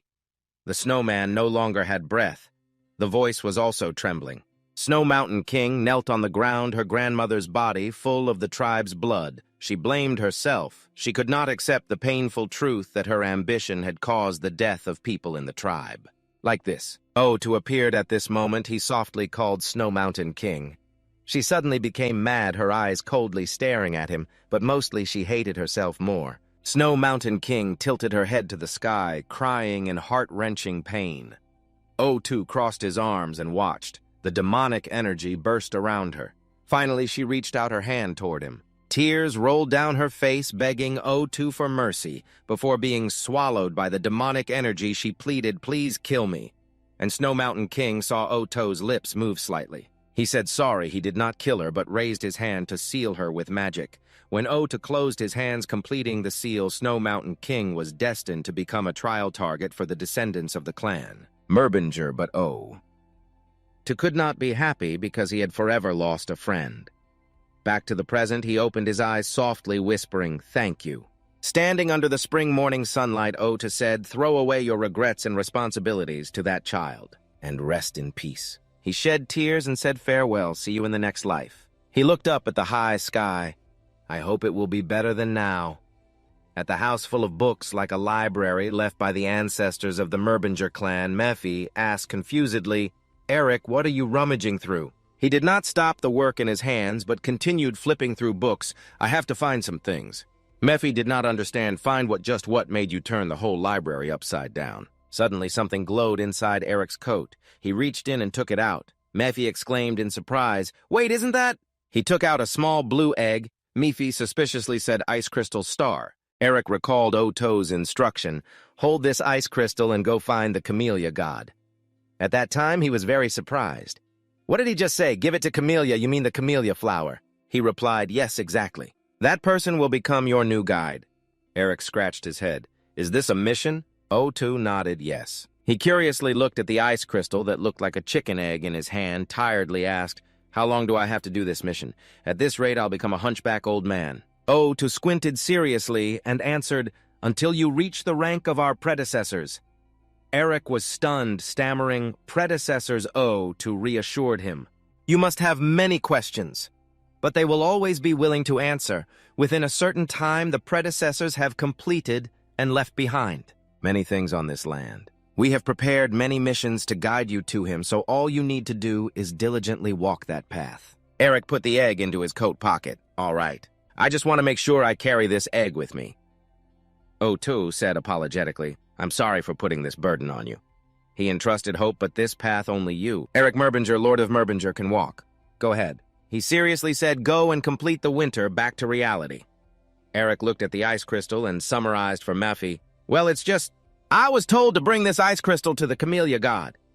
Mephi laughed out loud, covering his face. Ha ha ha. He struggled to hold back laughter, the camellia god. I guess he's trying to create winter. Obviously, Eric didn't understand anything. He asked about winter. Do you know what it means? He nodded sarcastically. Of course, those disgusting Four Seasons people. He frowned with hatred. They have haunted demon lords like me. Hearing this, Eric suddenly felt interested. He stood up and requested, please tell me more details. Mephi turned away. Why should I tell you? Eric held up 4 fingers, 4 days off as a condition. Mephi glared at him. You think 4 days off will do anything? Eric had to concede. All right, then. So is the speech ban lifted now? No more than that. Having achieved his goal, Mephi smiled. He, very good. Listen carefully. He began to share, there are 4 subordinates who supported our predecessors to lay the foundation of Merbinger spring-summer, autumn-winter. Because of their personalities and traits suitable for each season, we demons often call them the 4 seasons. One of them, Autohan, corresponds to winter, Mephi said in any case. The truth is someone stays behind just to guide such tasks. It means he is trying to pass on the power he possesses to you. Hearing this, Eric couldn't help but think, so if this mission is completed, you can also receive missions from the other 4 seasons people. Having the power of the 4 seasons also means you can have the power like a predecessor. The ones they will support. If Eric can continue to devour strong seals like the seal of cruelty or even stronger ones, then, he smiled, very likely, you will successfully rebuild your family. Eric asked, then how important is this ice crystal to the camellia god that he needs it so much? Mephi thought for a moment and replied, the ice crystal is the core of winter only formed from the depths of the snowy mountains permanently covered in snow. Or in other words, it is a divine egg. Since the camellia is a flower that blooms in winter, there is no flower pot better than the ice crystal. Eric, embodying a curious boy, asked, then where should I go to meet the camellia god? Mephi answered, maybe in the flower temple somewhere in the south. Hearing this name, Eric was very surprised. The flower temple, I've only heard about it in legends, but it really exists.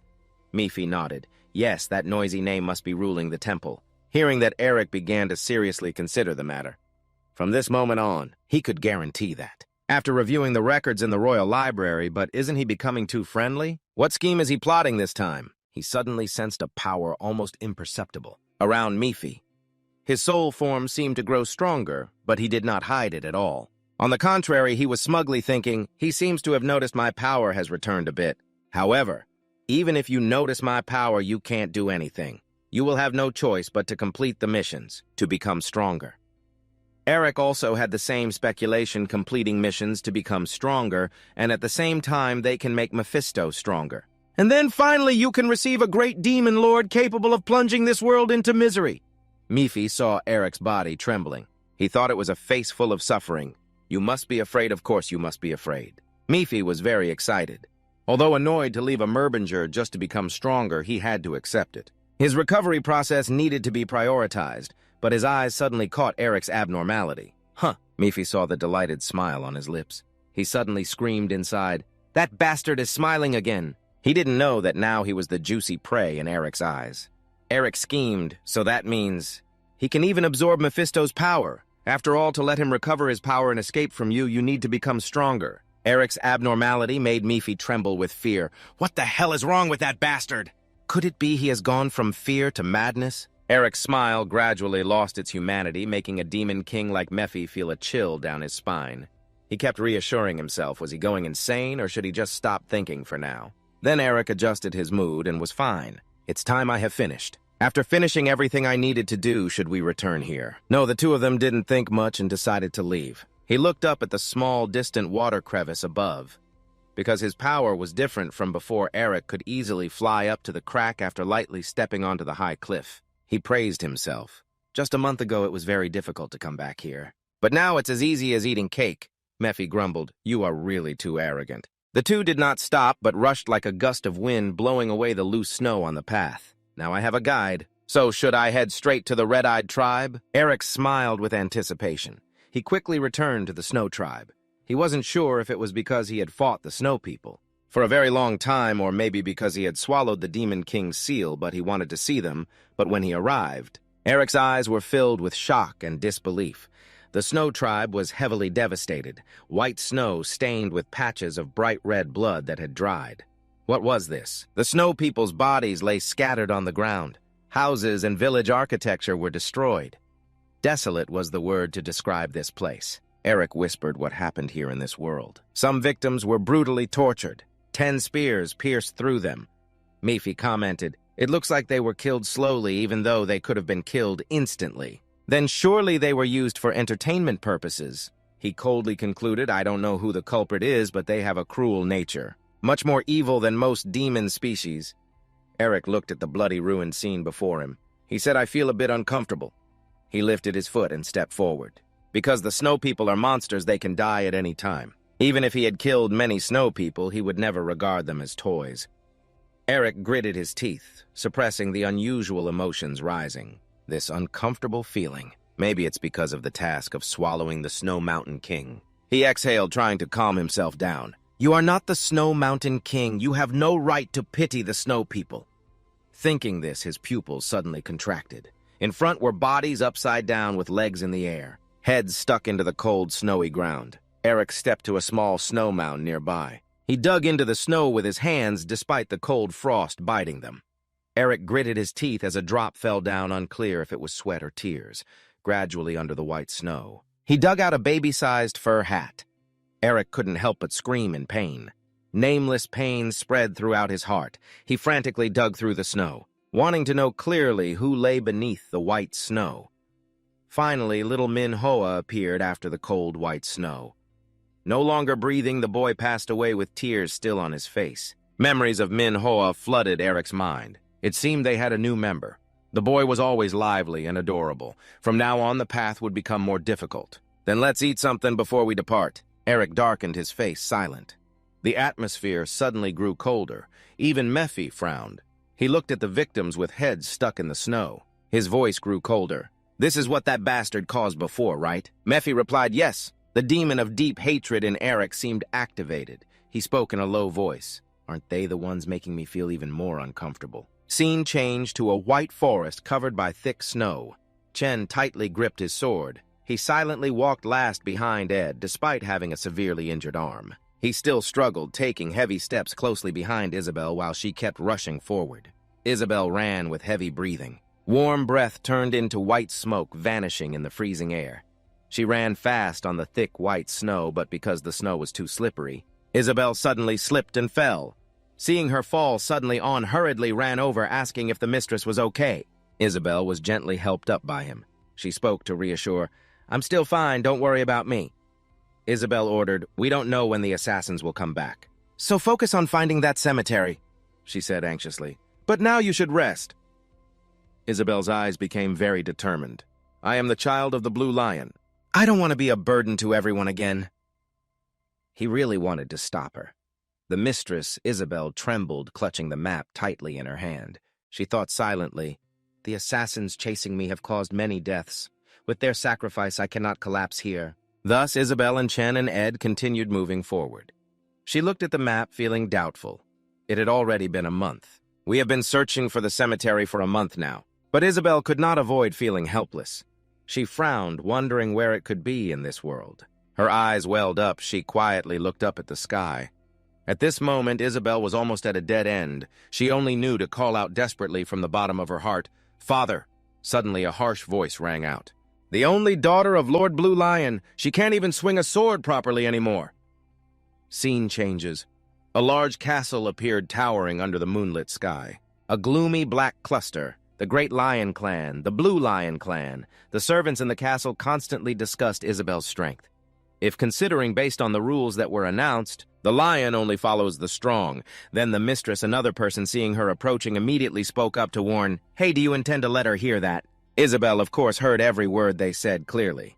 But instead of speaking up to refute, she chose to remain silent and quietly left. Knowing she was weak, Isabel worked very hard to practice non-stop. Every day she practiced swordsmanship alone in the yard from early morning until late at night. Although Isabel was very determined and tried hard, everything still did not change. At that moment, the sword in her hand suddenly fell, stabbing straight into the ground. Why? She gasped, continuously asking herself questions in her mind. Why do I have no talent at all? Isabel helplessly bowed her head onto the sword. The ridicule echoed in her ears. Each word was like a knife stabbing deep into her heart. The only daughter of Lord Blue Lion. Yet she can't even swing a sword properly anymore. The future of the Kyo family is bleak. It's unfortunate that Blue Lion has such a child. The beloved child of the family is a daughter. Because she is the daughter of Blue Lion, she is treated well. What are we expecting from a woman? The lion only follows the strong. At least try harder. A flower without fragrance yet claims to be the child of Blue Lion. Just as Isabel was despairing, suddenly a familiar voice sounded behind her, "Isabel." She was surprised, quickly turning around to call her father. He was Blue Lion Herman Q2. Father and daughter sat together chatting under the bright moon. Herman said sadly, "Father, sorry for making you carry the burden." Isabel shook her head, replying, "No, it's just that I'm not good enough." He smiled gently. "Daughter, you don't have to follow my path and become Blue Lion." Herman gently comforted her. "You are not gifted, but you are still a proud member of the family." Isabel intended to respond, but her father suddenly laughed loudly, then patted her arm and said, "And your father is still as strong as an ox. Try touching these strong muscles." She smiled softly, replying, "That's your armor, father." However, Isabel was still very sad. "Sorry, father, but I—" Herman smiled gently, showing the demeanor of a kind father. He advised her not to worry about Blue Lion Herman Kyo. Isabel's eyes welled up as she looked at Herman. She silently listened to what he said as usual. "Then I will continue to pursue my dream to become the best swordsman on the continent." Though tears still streamed down her cheeks, Isabel suddenly smiled brightly. Rarely ironically, not long after Herman suddenly fell seriously ill. Isabel's choked voice echoed through the hallway. "Why won't father wake up?" Isabel gently held his weak hand after the doctor had examined him thoroughly. The doctor immediately reported Herman's condition. He had symptoms similar to obstructive disease. The doctor carefully explained the reason. His health had deteriorated because he had used too much spiritual energy recklessly. If we don't treat it early, his muscles will atrophy. Isabel looked sadly at his haggard face. Now she could only remain silent, listening as the doctor continued to analyze. The problem will be solved if we can restore his vitality, but that is almost impossible with human ability simply because he has already lost too much vitality in his body. His voice deepened at this moment. The god will have no other choice but to rely on some magic for assistance. At that very moment, all thoughts in Isabel's mind vanished. She only knew one thing: she had to save her father. Because ordinary items were completely ineffective in treating her father, she would risk her life to get advanced magical tools that had been sealed in the Magic Tower or the Possession Academy, even though she had risked her life traveling everywhere to find a cure for Herman, but their magical tools were also ineffective. Isabel was devastated, realizing she could not find anything that could treat her father's illness. Suddenly one day, when Isabel was resting with Trend and Ed at a tavern, she happened to overhear a conversation between two men there. "Hey, do you know there is a cemetery ruled by the Snow Mountain King in the Snowy Mountains?" The man sipped while chatting. "Really, if that is the king's cemetery, then that place must be full of treasures and many magical tools that humans could never obtain. If we had one of those, we would be rich, so should we try to get it?" Isabel listened attentively while nodding to signal Ed and Chen. Suddenly, the man loudly said, "Moron, do you want to be eaten by snow people just for that legendary item?" After receiving her signal, the two immediately understood. The man continued advising the other not to waste his life and to keep drinking. Then Isabel stepped forward to inquire information from the two men. After trying her best to find that cemetery, she also learned that it existed and she could find it. She thought everything would go smoothly, but a problem occurred. Because this plan leaked to her uncle, everything around suddenly became chaotic. Continuous screams echoed. "Run, mistress! Save me! My uncle Pao Kio, the one who has been waiting for a chance to seize the Blue Lion throne, sent assassins to kill me because I am the heir." Returning to reality, Isabel still diligently relied on the map to search for the cemetery. She thought to herself, just Isabel gritting her teeth. She could not believe what Paul had done. How cruel he really was. Chen suddenly shouted loudly, "Mistress, you must hide!" She panicked and replied, "Why?" Before Isabel could figure out what was happening, Ed suddenly appeared, grabbed her hand, and forcefully pulled Isabel back. Ed firmly kept her close beside him. Then a slow voice sounded, startling Isabel. "We had to search everywhere to find you." He quickly drew his sword. His eyes immediately became alert. The man calmly said, "We wondered where you had been hiding. Anyway, you have appeared now." With his sharpness, Chen only glanced once and recognized him as the sixth Blue Wolf, the elite knight secretly sent by Pao Kio. Hanun sneered. "Because you are still members of the Pao Kio clan, at least I will let you go." Gently, he slowly inquired, "Since you are here, the mistress must be nearby, right?" Chen angrily shouted at him to attract attention. "Nonsense, Hanun! You will pay for the deaths of Isaac and Jack with your own life." In his heart, he prayed that the mistress would run and not look back. Isabel, witnessing that scene, immediately lost her composure and wanted to rush forward, but was stopped by Ed. "Just the two of us cannot stop them." Isabel stubbornly replied, "I have to go, or Chen will die." He loudly explained, "Chen is risking his life to buy us time to escape. Are you trying to let him sacrifice himself in vain?" She was unwilling, gritting her teeth, but Chen suddenly shouted loudly. His piercing scream echoed throughout the forest. Mistress Isabel immediately turned around and then was stunned. Her eyes widened as she looked at Chen. Hanun triumphantly stepped on Chen's body loudly so Isabel could hear, "Your loyal servant is about to die. Are you just going to leave him here?" He tried to use his last bit of strength to mock Hanun. "Fool, the mistress has gone far away already." He said nothing and directly stabbed the sword through Chen's body. Hanun smiled wickedly, then began to pretend to be disappointed. Surely she has abandoned her loyal knight. She is also quite ruthless. So now Hanun deliberately lures Isabel to appear by harming him. "I will cut your head off," just as the sword was about to strike Chen. Isabel couldn't hold back and shouted loudly to stop. She didn't want to see anyone else sacrifice their life for her anymore, so she chose to appear, though Isabel was very scared inside. Despite tears still flowing non-stop, she firmly made a request. "Are you aiming at me? Then just kill me and let Chen go." Hanun calmly replied, "I'm sorry, but I will not do that." Isabel exclaimed in shock, what he casually explained that we have decided to kill all those involved or who witnessed this event. Isabel's throat immediately choked and she couldn't speak.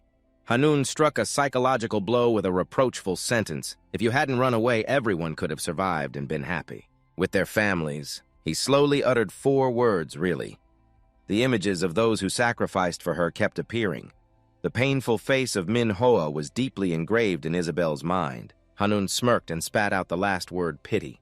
Isabel's face instantly darkened. Her mind at this moment was completely shattered by the harsh words from him. She kept blaming herself. All the innocent people died because of someone like her. Hanun took the opportunity to swing the sword toward her. "Let's end this matter." In the critical moment, suddenly another voice rang out, "I understand." Hanun shouted in surprise, "Who is that?" A dark branch gently swayed in the cold, snowy wind. The voice just now sounded again, moving at that moment. A foot suddenly appeared from somewhere gently placed on the branch. Hanun gritted his teeth, furious that someone else ruined his plan. Eric calmly sat on the branch, raising his eyebrows, and replied, "Just a passing demon." In anger, Hanun shouted curses at the bastard. The story was told earlier. Eric, who had received a mission to make winter perfect after completing his first task. After he prepared to leave the snowy mountain to carry out the mission, a bloody scene suddenly appeared. He learned about the snow people. Manhwa was also one of the victims, and humans were all brutally slaughtered. Meanwhile, Isabel was searching for the Snow Mountain King to cure her father's illness. She was chased by a group of Blue Wolf assassins, namely Hanun and his gang, who were sent by her uncle. And at that dangerous moment, Hanun showed contempt for Eric the demon. "Who the hell are you to interfere with my business? Are you a demon worshiper? If you hadn't passed by here, maybe you could have lived." Then, Eric suddenly leapt off the branch. He jumped down so fast that Hanun couldn't react in time. By the time he recovered, Eric had landed right in front of Hanun. Hanun exclaimed in shock magic. Hanun quickly stepped back to keep distance. He was furious and shouted, "Who the hell are you?" Eric asked if everyone was okay. Ed and Isabel were startled by him. She blankly replied, "Still okay," but Isabel worriedly asked, "Are you okay too?" Eric slipped and fell in front of everyone. He suppressed the pain and answered, of course. Hanun's subordinates stood aside, discussing, "Do mages usually land like that? Didn't he just fall? Why didn't he get up? How embarrassing!" Eric slowly stood up, his whole body trembling from embarrassment. He helplessly sighed inwardly. If there was no slippery snow, I could have impressed them. Isabel looked at Eric's back and suddenly remembered something. "Weren't you missing?" She silently vowed, "I can't let him fight alone like that." Isabel shouted, "A warning run you can't win." At this moment, Hanun also reminded his mistress, "Didn't I tell you we won't spare? Any witnesses?" He stared at Eric, then ordered his subordinates to eliminate that demon. After receiving the order, they all simultaneously rushed like arrows towards him. Isabel screamed in fear. Eric bowed his head and muttered, "That's right, kindness was given to you." He looked at them with fiery eyes full of hatred. "Bastards like you are truly a waste." Eric immediately unleashed his first storm technique. He shouted and then directed the power from his palm towards them. Hanun's subordinates were momentarily confused. They did not know their limits and only knew to rush forward to attack Eric. Within minutes, all of Hanun's subordinates were swallowed by a source of light emitted. Eric clenched his fist decisively and punched Cao Chung. A cracking sound was heard, and at that moment, all of them were defeated by Eric. Ed just helped Chen up. The scene before him shocked him. He exclaimed, "Even Hanun can't believe his eyes. What the hell is this?" He angrily shouted, "What are you guys doing? Kill him quickly, don't give him a chance to make a move." The remaining subordinates immediately charged, "Die." Eric was as fast as lightning. Within 1 second, he was in front of them. He sneered and replied, "Who gave you permission?" Eric's eyes shone brightly as he stared at them. His gaze was sharp, as if wanting to devour them all. Eric raised his hand into the air and shouted the name of his next technique, piercing. Countless swords were immediately created, each sword aimed straight at Hanun's subordinates. Each one of them was pierced through their bodies by the swords. They screamed in pain, "Break it!" One of them, terrified by Eric's power, fled quickly while begging for mercy. But even so, he could not escape a tragic fate. Like the others, Eric alone could easily eliminate all of Hanun's subordinates. Hanun gradually became fearful of Eric's terrifying power. "Who the hell are you?" "You already know who we are, right?" Eric only responded to him with a contemptuous smile. "I don't care who you are, then why don't you kneel before me?" Hanun gritted his teeth, trembling with anger. He still boldly declared, "I will kill you." Isabel hid behind a large tree, her mouth agape, curious about Eric's identity. "Who is that man? He defeated the Blue Wolf group so easily, didn't he? That's not the point now." Isabel carefully assessed him through her observation. "He must be a powerful mage, but he looks very dangerous if I get too close." Hanun could no longer control himself. He tightly gripped his sword and charged at Eric. Hanun seemed to become a madman, swinging his sword wildly and shouting continuously, "At least I have to kill you." Eric was quite surprised by Hanun's attack speed. "He's that fast?" Seeing the situation becoming tense, Isabel suddenly rushed out and loudly reminded, "Keep your distance from him." Eric quickly cast another technique, weapon enhancement. Thanks to his quick reflexes, Hanun was immediately knocked back by the bullet. Eric also successfully kept his distance from him. Hanun intended to swing his sword for another attack. That intention was seen through by Eric. He quickly moved ahead of him with ice wind. Huge ice blocks continuously rose from the ground. Hanun laughed loudly and said, "Do you really think you can stop me with this kind of magic?" He charged straight into the ice blocks, growing like mushrooms, then swung his sword to smash them all. Just as Hanun thought he was about to reach Eric, "You're finished, bastard." At that moment, Eric was very calm, rushing straight at him without hesitation, his face unchanged when he saw Hanun's sword tip nearly touch his body. Eric suddenly shouted, "Ice Pillar!" A huge ice block immediately appeared, absorbing all of Hanun's attacks, then reflected the attack back at him. Hanun was puzzled, wondering why it did not break. Eric just smiled slightly. "Do you know what is more important than that?" He touched his head. "That signal means your head is about to be buried underground." Hearing that, Hanun immediately sweated in fear. "What, you damn dog? You." Then the ice block in front of Hanun suddenly flew up and directly struck a critical blow to his head. The fierce battle finally ended. Just as Eric said, Hanun's head was buried deep underground after the battle ended. Eric stood silently for a moment in the snowy forest. Ed kept marveling. Unbelievable. He defeated the Blue Wolf group instantly. Isabel also agreed. She didn't expect there to be a mage like that on the hill. She quietly hid behind a tree, watching him for a while longer. Amazing. He doesn't seem to be his age, but Isabel was extremely curious about Eric. How could he be so strong? So young, yet he is already that strong. He can completely match Taza Naresta, a person in the new 3 constellation. Why don't I know who he is? Truly a mysterious person. Eric still stood there calmly taking a deep breath, then gently lifted his face to the sky. In the middle of a vast, snowy forest, only the sound of a deep sigh from his heart could be heard. Eric remembered those who had sacrificed. Not only Manhwa, but also other beasts. He slowly opened his eyes, silently praying for them. Please rest in peace. Maifi felt uncomfortable.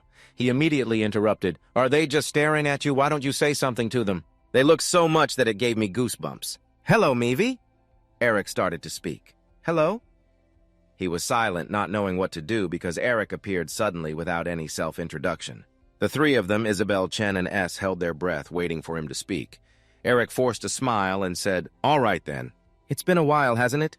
Chen tightened his grip on the sword. He was always on high alert. Even if he helped us, he was still a complete stranger. Don't lose vigilance so early. If he has no other motives, then he is just as dangerous as they are. Just as Chen was about to act, Isabel suddenly knelt down, surprising Chen.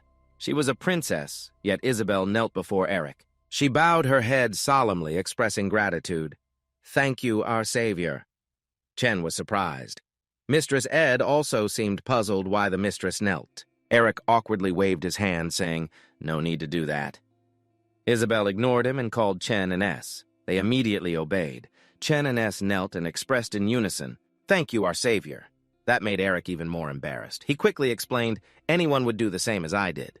So please stand up. Maifi stood with arms crossed, very pleased with Isabel's attitude. She seemed to know how to behave, unlike those 2 bastards earlier. She boldly stepped in front of Eric, then made a request. It sounded rude, but may I ask my savior for a favor? He was so scared his face turned pale. Eric trembled and asked, Where do I have to go? Isabel seriously held his hand. No, I want to entrust you. Her voice stammered, My hand. Seeing her determined attitude, Eric felt a bit embarrassed. His face flushed red like a ripe tomato. Eric wondered what this was. The silent night gradually fell. The bright moon softly shone on the tall mountain ranges standing proudly in the sky. The clatter of a carriage echoed softly in the forest. Quietly, Eric sat in the carriage facing Ed and Isabel. He propped his chin with his hand, looking thoughtful. Maifi sighed and whispered to remind him, I can see you smirking, bastard. Cover it up if you're about to, Chen said. Eric immediately raised both hands to cover half of his face. At this moment, he felt very happy, just as I expected. Eric looked at the gold coin in his hand because he was given something extremely valuable. Going back a few minutes before he got into the carriage, Eric was surprised to realize Isabel had slipped a gold coin into his hand. This is gold. He examined it for a while. Not only that, but it was also a green lion coin. Eric curiously asked, Are you the lady of the Kyo family? Isabel nodded. Yes, that's right, sorry. Only then did he realize that was the reason why. She was so beautiful. From the moment she was born until now, she had been known as the flower without scent.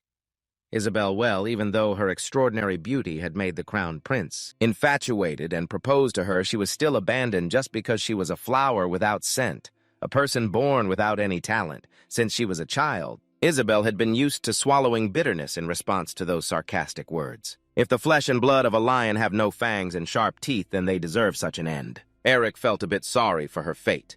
He had heard that after the marriage broke down, she lived alone in her land. Isabel's face, covered with numerous wounds, big and small, she could only silently bow her head, waiting for him to respond, to dispel the awkward atmosphere between them.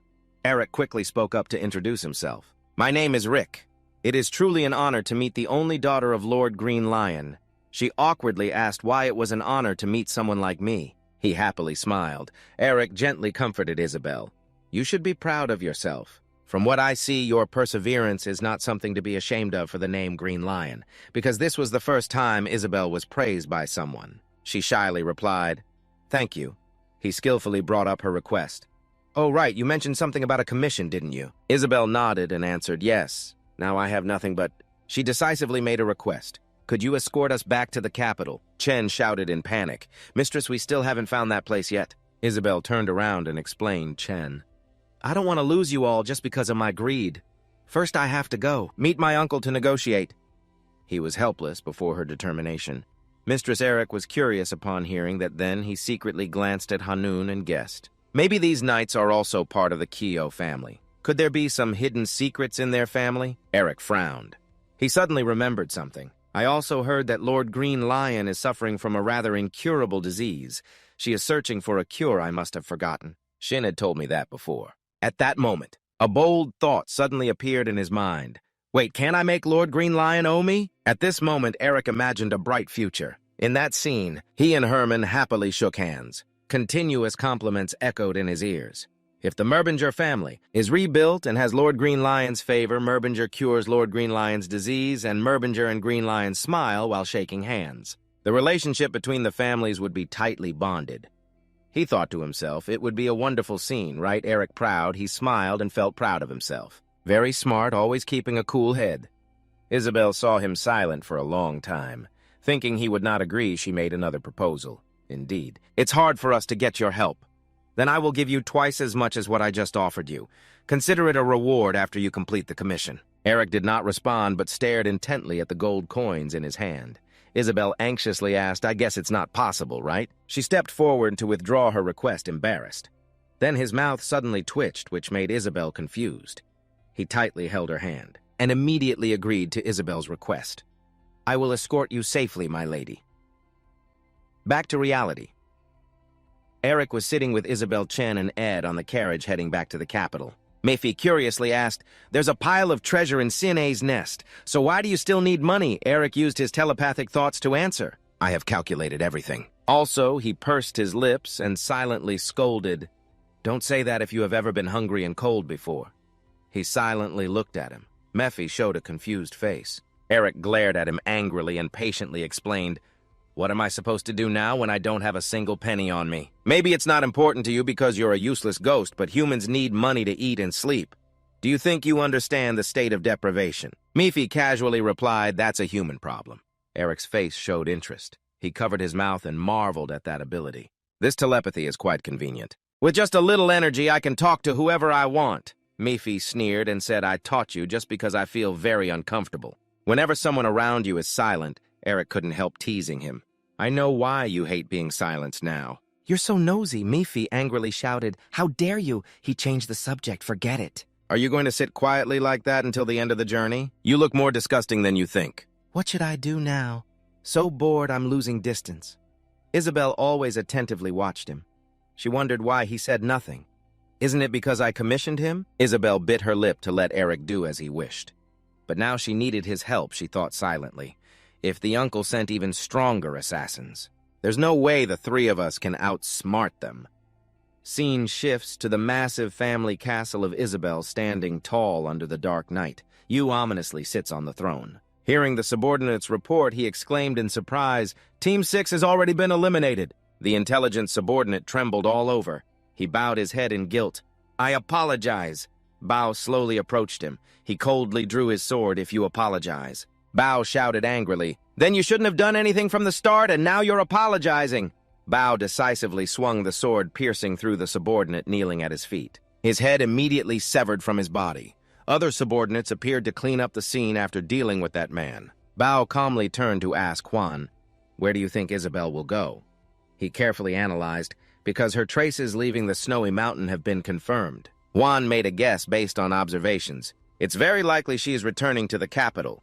Bao wondered, if she is returning to the capital, does that mean she wants to negotiate with me? He sneered and replied, very likely. He contemptuously said, Is she really a foolish child, an incompetent girl dares to negotiate with me? Bao swung the sword in his hand and shouted his name loudly. Juan sheathed his sword and threatened, You only have one chance. The sound of horse hooves gradually faded until they stopped completely. The horse came to a halt. At that moment, Isabel just woke up. Seeing this, he immediately informed her, We have arrived at La Center, miss. Isabel, feeling refreshed after a good sleep, stretched and said, We arrived in just 2 days, moving non-stop. Mi-Fi suddenly grabbed her waist and complained. My whole body hurts. Eric was surprised and replied, a flying ghost like you. He smirked teasingly. Don't you know the right posture helps relax your nerves? Why are you upside down? Eric hadn't finished speaking when the scene before him caught his attention. He curiously saw inside the human castle a loud order to summon the Blue Wolf team. Two of his subordinates asked confusedly, why the flag? He hurriedly explained, is it necessary to mobilize the strongest team to handle such a small matter? The young lady's return to the capital meant surrender. Before the subordinate finished speaking, Juan immediately beheaded him on the spot. A hunting dog must behave according to its status.